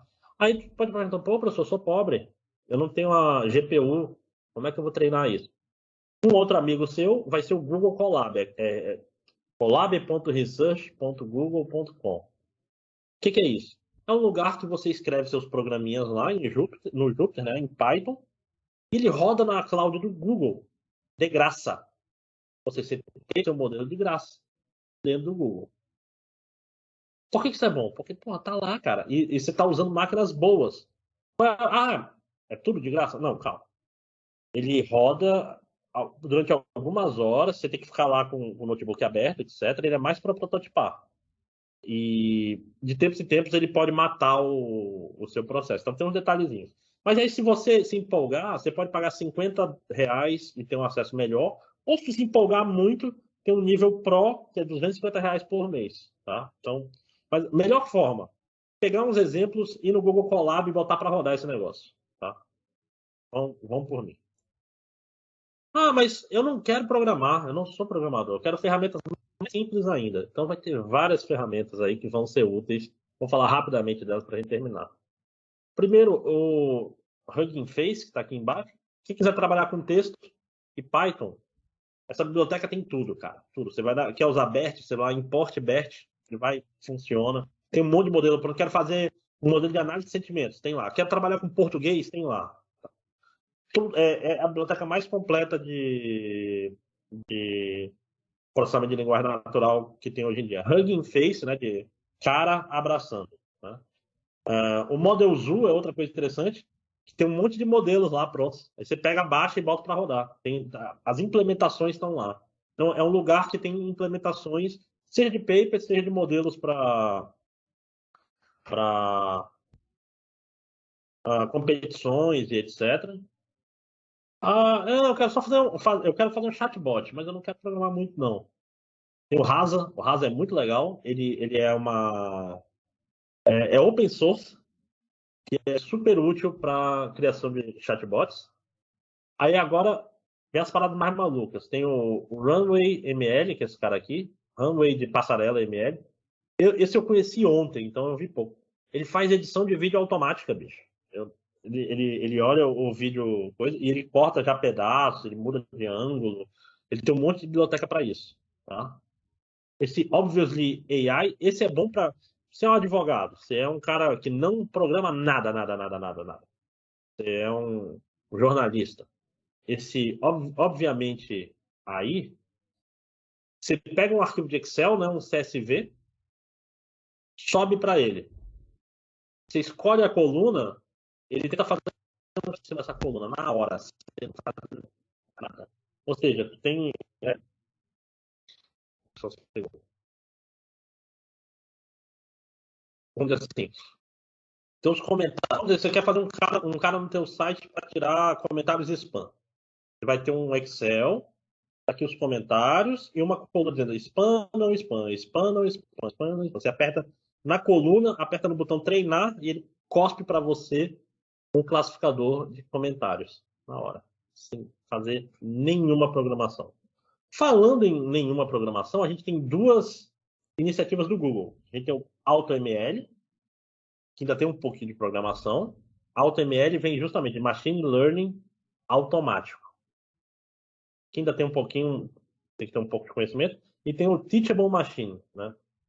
Que esse daqui é completamente visual, tem um monte de ferramentinha lá. Se você não sabe programar, você pode também brincar com ele. Tá terminando, faltam 2 slides. Então, eu espero que com isso eu tenha motivado um pouco vocês a trabalhar. É bastante coisa, eu falei bastante, falo muito, os alunos sabem disso. Caso vocês estejam interessados, por exemplo, em ir na UFAM, além de mim, que trabalho principalmente com texto, tradução, extração de informação de texto, a gente tem outros professores no nosso grupo de pesquisa. Tem o Marco Cristo, que trabalha com machine learning em geral, mas inclusive com aspectos teóricos um pouco mais. Tem a Yolanda, que, entre outras coisas, trabalha bastante com imagem e vídeo, tá? Bastante com imagem e vídeo. Tem o professor Juan Colonna, que trabalha também, entre outras coisas, com deep learning aplicado a som e a sinais no geral. Tem coisa com DNA, aquela história. Ninguém fica só no seu cercadinho, né? Mas cada um tem um pouco a sua especialidade. O professor Rafael, que trabalha com séries temporais, mas também, como eu falei, sempre tem outros trabalhos em várias áreas. Então, pessoal, é isso. Eu estou aberto a perguntas. Aqui eu vou ter um pessoal que trabalha comigo, né, em projetos e etc. Então, eu estou agora aberto para perguntas. Quem quiser me mandar e-mail também, está aqui o meu e-mail.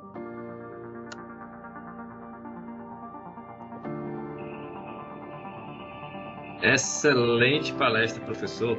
Nossa, muito, muito, muito boa mesmo. A gente tem acompanhado aqui nos bastidores aqui o comportamento do pessoal, a galera mandando pergunta. Tem bastante pergunta. Isso, lá vou eu.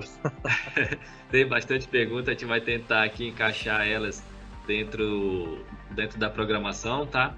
E vamos direto lá, aqui para a gente não perder muito tempo aqui. Eu vou pegar uma perguntinha aqui.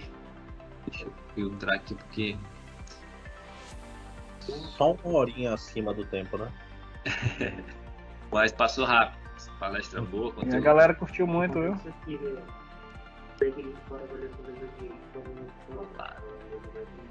Deixa eu pegar uma aqui que tem bastante. Deixa eu ver em comum aqui. Professor, tem uma aqui do Jefferson Campelo. Qual a diferença entre machine learning, deep learning e inteligência artificial? Essa é uma boa pergunta. Vou começar pela inteligência artificial, que é o mais diferente. Nos anos 80, 90 e até começando 2000, o pessoal tinha meio que desistido dessa coisa de neurônios estatísticos, né, do perceptron. Bom, pessoal, a gente teve um probleminha técnico e acredito que o professor deva ter tido um problema na comunicação, na internet, mas enquanto ele retorna, tem um link que deve estar aparecendo na tela de vocês. Esse link é um QR Code, tá, gente? E ele é bem importante nesse momento porque ele vai direcionar vocês para uma pesquisa muito breve, tá? E aí vocês vão responder essa pesquisa, e lembrando, como o Gilson mencionou lá no início da palestra, ela já vai valer um ponto, tá? Então, podem podem preenchê-la, responder a pesquisazinha lá, tá bom? E só um instantinho enquanto a gente já retorna a comunicação com o professor. Só um instantinho. Aproveitando aí, pessoal, quem quiser receber os convites para os próximos eventos aí que a gente vai ter aí no iTech Day, a gente tem uma landing page, né, que com a divulgação o professor está voltando aqui.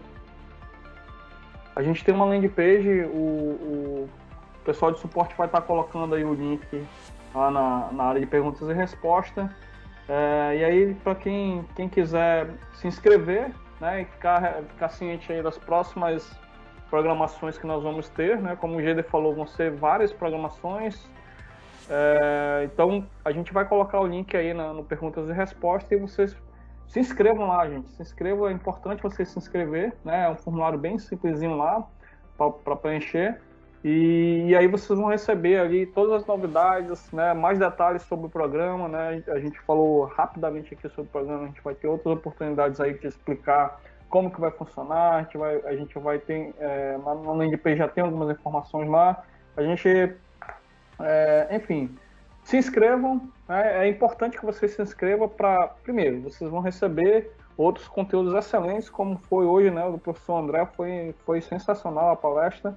A gente tem muito mais coisa aí planejada pela frente, né? A gente tem uma parte ali que a gente vai para a área mais prática, né? A gente vai ter oportunidade de colocar alguns conceitos aí que o professor trouxe hoje em prática, e isso de forma colaborativa, né? Junto com pessoas da FF de fora, né? Então, se inscrevam lá no iTech Day, né? E aí a gente vai estar mandando vocês aí sempre informados aí dos próximos movimentos. O professor já está de volta aí, professor?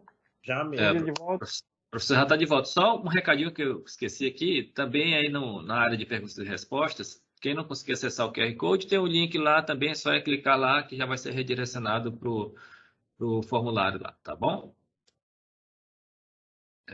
Volto com o senhor, professor. Então, só recapitulando a pergunta que foi feita pelo Jefferson Campelo, né? Que era qual a diferença entre machine learning, deep learning e inteligência artificial? Isso, então. Como está dizendo, inteligência artificial, como campo, ela estava muito em voga porque o pessoal não acreditava no Perceptron, né? Não acreditava nesse modelo de deep learning, etc. Então, o que é essa inteligência artificial? São modelos, a gente chama de modelos de lógica, né? Quem for olhar o Prolog, etc. Eles trabalham com regras, né? Com aquela lógica de primeira ordem, de tentar... É difícil explicar assim de supetão. Se e então não, isso implica em isso, se somente se, ele usa mais esses operadores lógicos mais tradicionais. Então, eu tenho uma base de conhecimento e eu vou através dela. Então eu falo, por exemplo, esse celular pertence a André. Essa caneca pertence a André. Esses dois têm o mesmo dono. E ele tira conclusões dessas informações, entendeu? André trabalha em UFAM. André é professor.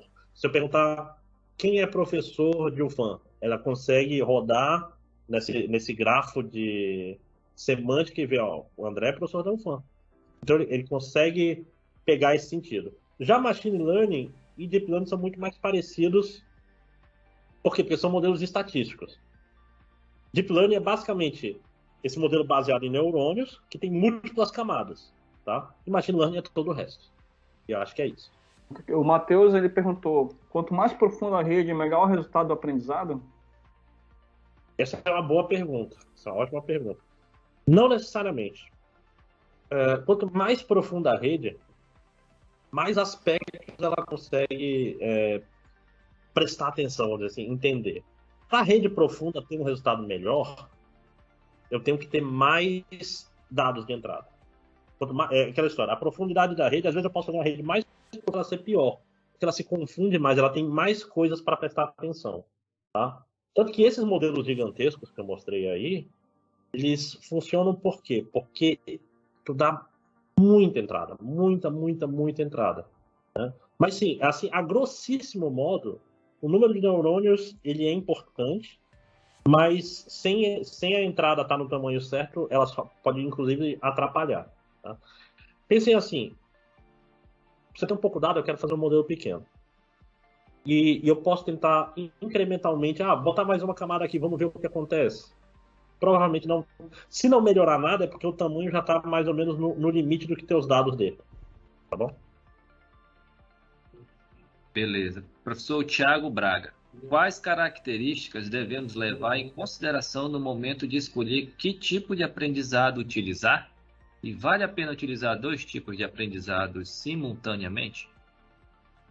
Bom, isso é interessante. Uma coisa importante para se pensar, pessoal, é que não é para. E é muito normal isso. A gente tem uma ferramenta e a gente quer usar ela. A gente tem que pensar de trás para frente.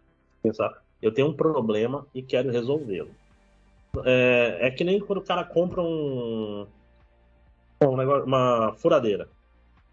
O cara compra uma furadeira, ele quer pendurar, ele vai botar bucha na parede para pendurar quadro. Sendo que podia ser só um martelinho, podia ser uma fita 3M, mas não, ele tem uma furadeira nova, ele taca a furadeira na parede. Por quê? Porque é uma ferramenta à procura de um problema.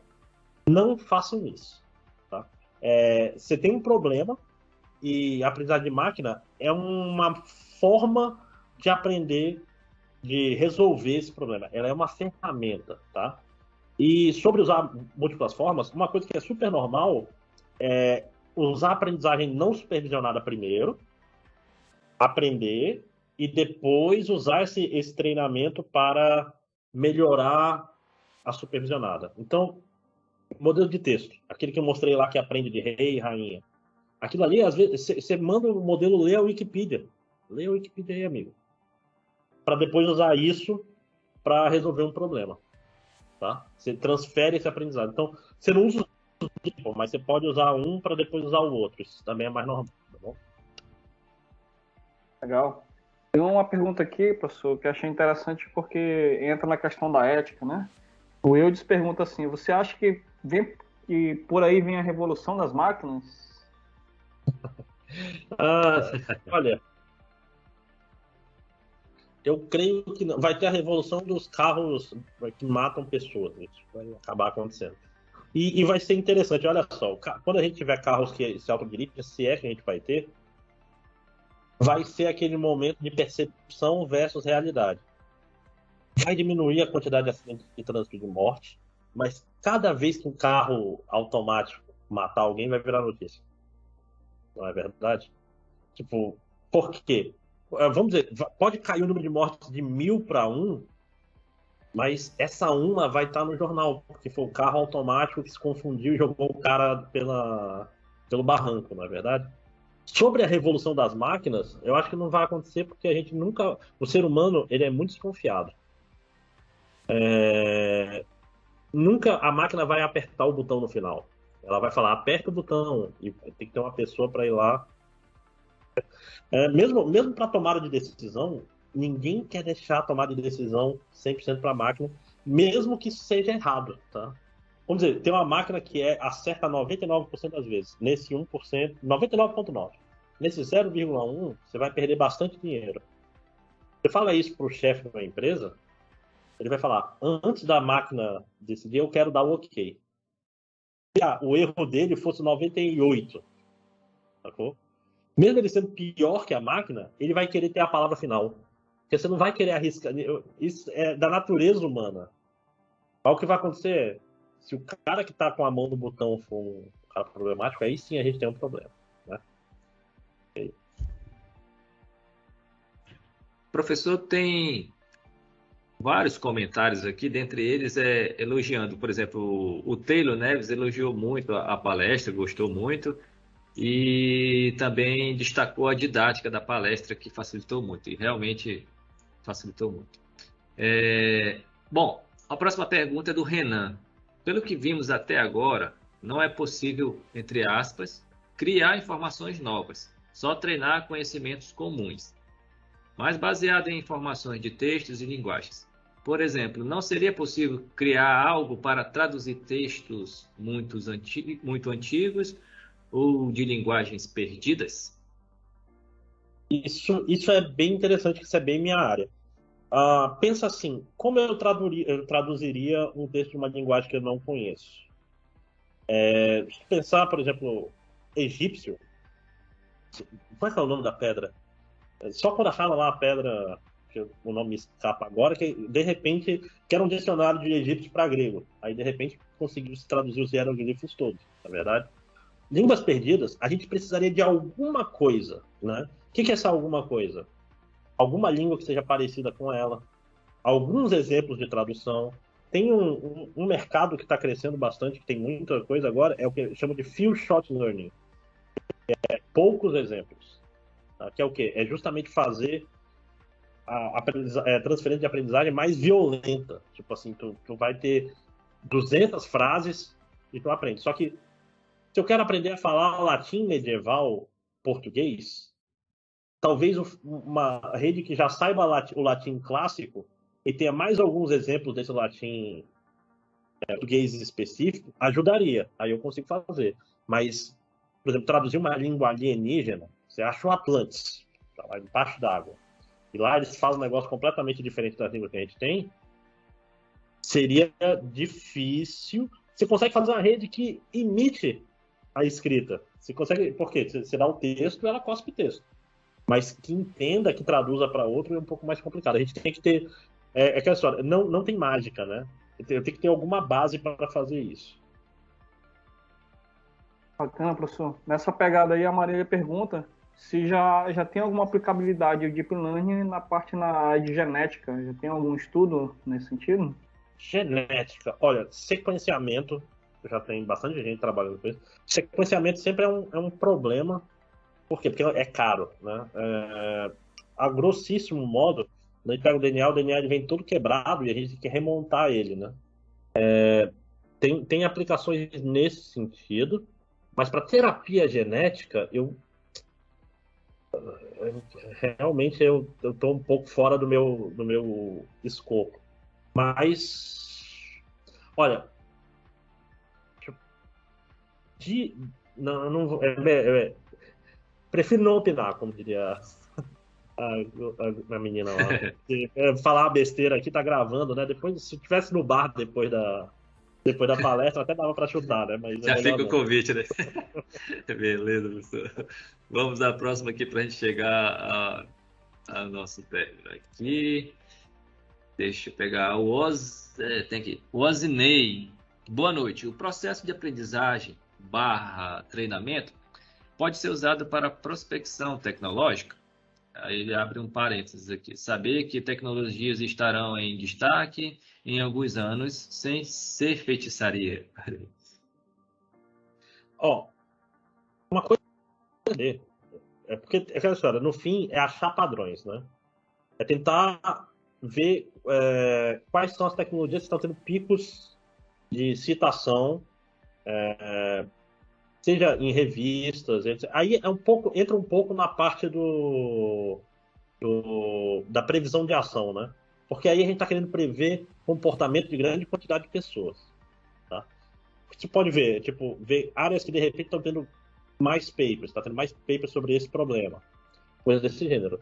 Agora, ver qual tecnologia vai pegar ou não é muito difícil porque ninguém consegue, cara. Ninguém consegue. A computação, ela é cheia de picaretagem, né? Tem muito, tipo assim, um buzzword pega, todo mundo faz. Por exemplo, não estou falando que tudo é picaretagem, mas blockchain. Blockchain era um negócio que quando saiu, queriam botar blockchain em tudo. Principalmente nos lugares que não faziam sentido. Tá? Blockchain faz sentido quando tu quer ter uma rede, um banco de dados descentralizado. Aí, por exemplo, era universidade fazendo o seu diploma ficar em blockchain. Isso não faz nenhum sentido, porque é só botar no servidor da universidade, é muito mais barato, muito mais simples. Tem umas pequenas coisas que, inclusive, você bota numa blockchain, aí você descobre que o cara falsificou dados, você não consegue tirar o diploma dele porque não dá para pagar. Então, computação, ela é cheia disso. Uma tecnologia entra na moda, aí você quer ganhar dinheiro fácil, e você faz pitch com a tecnologia do momento. Eu quero fazer um chatbot de blockchain. Faz sentido? Não faz. Mas dependendo de como você chegar, você consegue vender. Então, as modas, elas não necessariamente elas estão ligadas com utilidade ainda. É muito louco. Um tempo atrás, cloud era tudo, né? Tudo as a service, né? Agora o pessoal tá os loucos do microserviço. Pô, tipo, se o cara vai bota o print como um microserviço, né? Tipo, a computação ela tem muito esse efeito de manada. Você consegue prever a manada, mas você não necessariamente você vai conseguir prever qual a tecnologia que vai ser boa mesmo. Tá? Isso aqui foi um hint, eu fui numa tangente meio nada a ver, mas eu queria tirar isso para fora. Tá? Ô, professor, como é que tá o seu tempo aí? Porque tem a galera perguntou aqui bastante, né? Aqui, eu quintei já, né? Não faço mais nada hoje, não. Eu queria ter uma reunião com o aluno, mas espera. Ele está aqui assistindo? Ô, Everton. Né? Então vou mais uma aqui que eu achei interessante essa pergunta aqui do Rafael, né? Você mostrou ali o vídeo da máquina criando novas pessoas, né? Enfim, como que o estudo da ética tem acompanhado o uso do Deep Learning, da IA em geral, né? Como que isso vem sendo acompanhado aí nessa questão aí de imagens e criação de imagem e voz, né? Porque isso abre uma porteira, né? Para coisas tão muito boas e coisas muito ruins também, né? Sim. Não, com certeza. E, inclusive, eu ia falar disso, mas a apresentação já estava muito grande. Aí eu vou deixar para caso alguém pergunte, alguém perguntou. Naquele report, quando eu falei do número de papers, eu falei de um relatório. Todo ano, um relatório do caminho de IA. Um dos pontos que ele fala que é super importante é ética em IA. Seja por questão de deepfake, que é muito fácil pegar um vídeo hoje em dia e botar outro rosto. O pessoal está fazendo de piada. Ano que vem a gente vai ter a eleição, que eu suponho que vai ser a primeira vez que a gente vai ver esse negócio sendo usado a sério, de forma assustadora. Botar vídeo do adversário, tipo, é uma pessoa qualquer dando dinheiro no post, e você bota o rosto do seu adversário lá. Áudio falso para passar no WhatsApp. Vai ser terrível. Isso vai ser muito complicado. E não tem muito o que fazer, porque não é fácil detectar falsificação. Logo vai chegar no nível que é praticamente impossível detectar que é falso. Tá? E eu não sei o que resolver com isso. Tem um outro aspecto ético também, que a gente não está falando muito, e é todos os vieses e preconceitos que o seu dado tem, a rede vai aprender. Não sei se vocês viram, tem o Google Imagens, ele é meio preocupante. Assim, o pessoal fez vários experimentos, Google Imagens, Google Translate, que, por exemplo, se você pega uma língua que não tem gênero, inglês, enfermeiro ou enfermeira é nurse.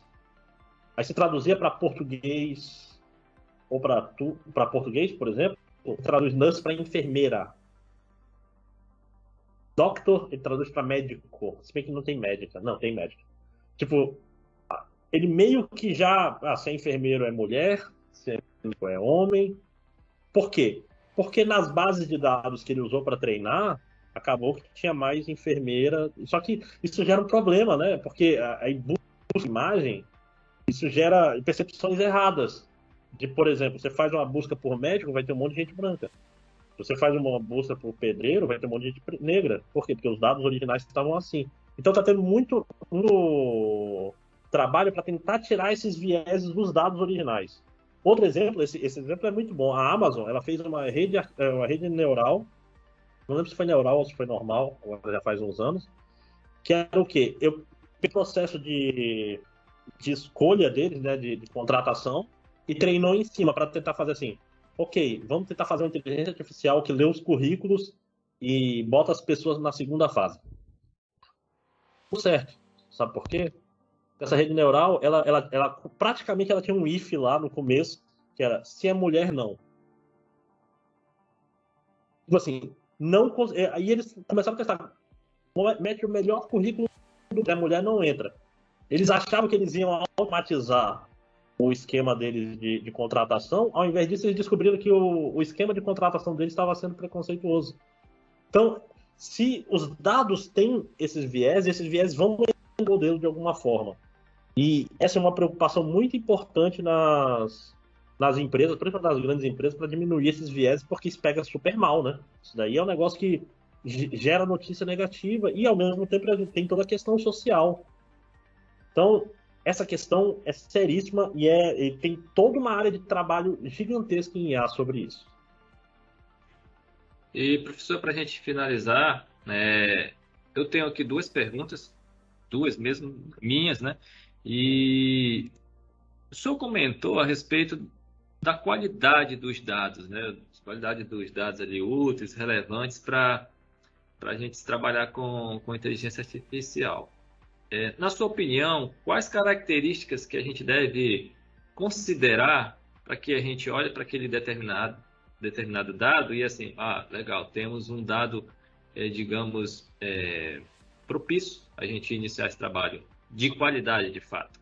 E aí eu já emendo com a segunda pergunta, que já quais as recomendações que o senhor deixa para que a gente possa fazer os primeiros passos, assim, legal, estamos aqui no iTech Day, participando do Tech Talks, e eu me interessei, quais os primeiros passos que eu devo dar para iniciar essa jornada aí? Perfeito. Deixa eu começar pela primeira. Eu acho que tem muita coisa específica se tratando de dados, mas tem uma coisa que é fácil de se procurar. Os dados têm que ser diversos. Eles têm que ser representativos do todo, né? Aquela história. Isso daí é um problema que não é só de machine learning, é de toda a área de pesquisa, de toda a área que trabalha com informação e estatística. Um exemplo clássico tem uma coisa que é meio que uma piada que se faz. Tem muito estudo picareta de psicologia nos Estados Unidos. Que de vez em quando aparece no jornal. Que é o quê? Homens X, homens preferem Y. Que os caras fazem o quê? Ele pega um questionário e aplica nos alunos dele e pronto. E faz um negócio sobre a humanidade toda. Por que isso é um problema? Porque ele não está pegando uma amostra representativa, ele está pegando alunos de psicologia da universidade. Isso daí não tem diversidade, não tem. Você tem que ter o diferente, né? Se todos os seus exemplos são parecidos, eu não consigo aprender o que diferencia um do outro, tá? E lembrando que os dados são uma matriz, né? Eles têm linhas, né? No caso as linhas são as pessoas, e as colunas, que são informações sobre as pessoas. Quanto mais informações diferentes eu tiver, melhor. Quanto mais pessoas diferentes eu tiver, melhor, né? A grossíssimo modo. Então, aquela história, dá para fazer isso com métrica até. Você vê assim, qual é a variabilidade dos dados. Tem como tu medir essas coisas. De cada coluna, tipo assim, você vê assim, minha base de pessoas, 90% é homem. Putz, cara, eu preciso de mais mulher. Senão, minha base vai prever bem para homem e vai prever mal para mulher, né? Balanceamento é importante também. Se for supervisionado, vamos dizer assim, você quer descobrir se e-mail é spam ou não. Aí você tem 1.000 e-mails bons, 10 e-mails. Qualquer modelo de machine learning, seja raso, seja profundo, seja simples, seja complicado, ele vai olhar isso e ele vai ver que é melhor ele chutar que tudo não é spam. Porque ele vai acertar 99,9% das vezes. Né? Porque ele vai errar só 10. Vai acertar 1.000. Você vai falar, não é spam. Nem olha. Né? Ou seja, você precisa ter balanceamento nos dados, isso também é muito importante. Tá? Repete a segunda pergunta, que eu falei tanto que eu esqueci. Quais as recomendações o senhor pode fazer para os primeiros passos com o IA, né? Olhando para o nosso programa Tech Day? Perfeito. Ache alguma coisa pronta. Tá? Se você nunca trabalhou com Deep Learning, você quer, vamos dizer assim, eu quero fazer um negocinho no celular que identifica se tem cachorro na foto e vai botar um filtro, vai fazer alguma coisa.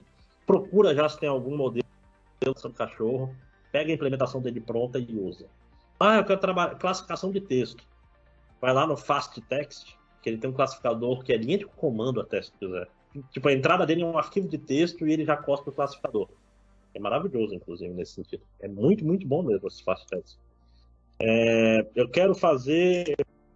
Sempre busque o que já está pronto e comece dele, tá? Alguma coisa, quanto mais fechado, melhor. Por quê? Porque você vai ver funcionando e você vai já ter uma ideia de qual é o nível base e o que você precisa continuar fazendo. Então, A minha dica é tenta achar alguém que já resolveu, né? Ou um problema muito parecido, pelo menos, e tenta botar isso para rodar, que aí você vai ver e vai entender um pouco melhor e vai tentar fazer o teu.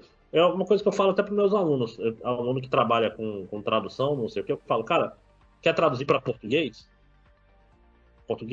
Cara, português Libra, português, com alguma língua, povos indígenas. Pega na internet um tradutor em inglês, francês, bota ele para funcionar, vê ele funcionando bem. E aí tu aprende e depois tu tenta aplicar para algum lugar, né? Ou seja, você tem uma base funcional antes de trabalhar. Então, meu conselho é, tente achar alguma coisa pré-pronta, que seja uma caixa preta, né? Bota os dados e sai o classificador, ou seja lá o que for. Se não achar só isso, tente achar alguém que já tem um modelo, já tem tudo pronto no modelo parecido. Acho que essa é a minha grande dica. Boa, professor. Bom, gente, vamos encerrando por aqui, né? Professor, muito obrigado mais uma vez pela presença, pela participação. Eu que agradeço. Eu, particularmente, adorei a palestra, achei sensacional. O público também gostou muito aqui. Eu acho que o senhor foi cirúrgico ali no que a gente esperava, né? E acho que o público também foi bem adequado ali. Eu acho que trouxe muitos insights, eu gostei muito. E, bom, fica aqui o espaço aberto, se você quiser compartilhar também, né? A gente tem, como disse, a gente tem outras oportunidades. Se quiser voltar, né? Fica o convite já aqui para quiser trazer alguma coisa, né? Uma novidade ali específica da sua área, por exemplo, que eu entendi que é processamento de textos, né? Fica aqui já registrado aqui o convite aqui para o senhor querendo, né? Estamos de porta aberta aqui. Aliás, seria um privilégio tê-lo mais uma vez conosco, né? É só chamar, eu sou facinho. Mas, ó, primeiramente, muito obrigado. Foi divertido, deu um trabalhinho. Fazer slide bonito dá trabalho. Eu só gosto de fazer slide de fuleiragem, assim. Botar uma imagem em cada um, dá um trabalho, mas foi prazeroso de fazer. E para todo mundo que está ouvindo, fica aí o convite para vocês conhecerem um pouco mais lá na UFAM. Terminei minha graduação em computação. Quero trabalhar com machine learning. Bate lá, não bate agora porque a gente está home office. Passa um e-mail, pergunta como é que é o mestrado lá. Já tenho mestrado, como é que é o doutorado? Quero entrar em projeto, quero trabalhar com isso. Isso é legal. Entre em contato, a gente está precisando de recursos humanos bons, né? Bom. Não sou formado em computação, sou formado em matemática, sou formado em estatística. Bate lá um telefone, conversa com ele. Sou jornalista. Pode vir também, vai dar um pouco mais de trabalho, mas aquela história, a gente quer justamente ampliar os horizontes e ter novas experiências e novas visões, tá bom? Então fica aí, não só a mim, tá? Eu estou aqui hoje, mas todo mundo do meu grupo, pode falar lá com o Marco, o Juan, Rafael, Yolanda, todos eles são excelentes profissionais e têm projetos muito, muito interessantes, certo? Acho que é isso, pessoal, muito obrigado. Professor, e para o pessoal que quiser entrar em contato com o senhor aí, como é que faz? Aí tem o LinkedIn, quais são os outros contatos que o senhor tem aí? Eu tenho até. Não me procure no LinkedIn, não, que tem muitos anos que eu não. O cara não. Para procurar emprego, ele não atualiza o LinkedIn, né? O pessoal perguntando LinkedIn aqui. Cara, currículo Lattes é mais atualizado que o LinkedIn, mas é um e-mail andrea@icomp.ufam.edu.br. É a melhor forma de me encontrar por aí. E, como eu tô falando, portas abertas para tirar dúvidas, papo e ampliar os horizontes. André@icomp de Instituto de Computação.ufam.edu.br. Beleza, professor.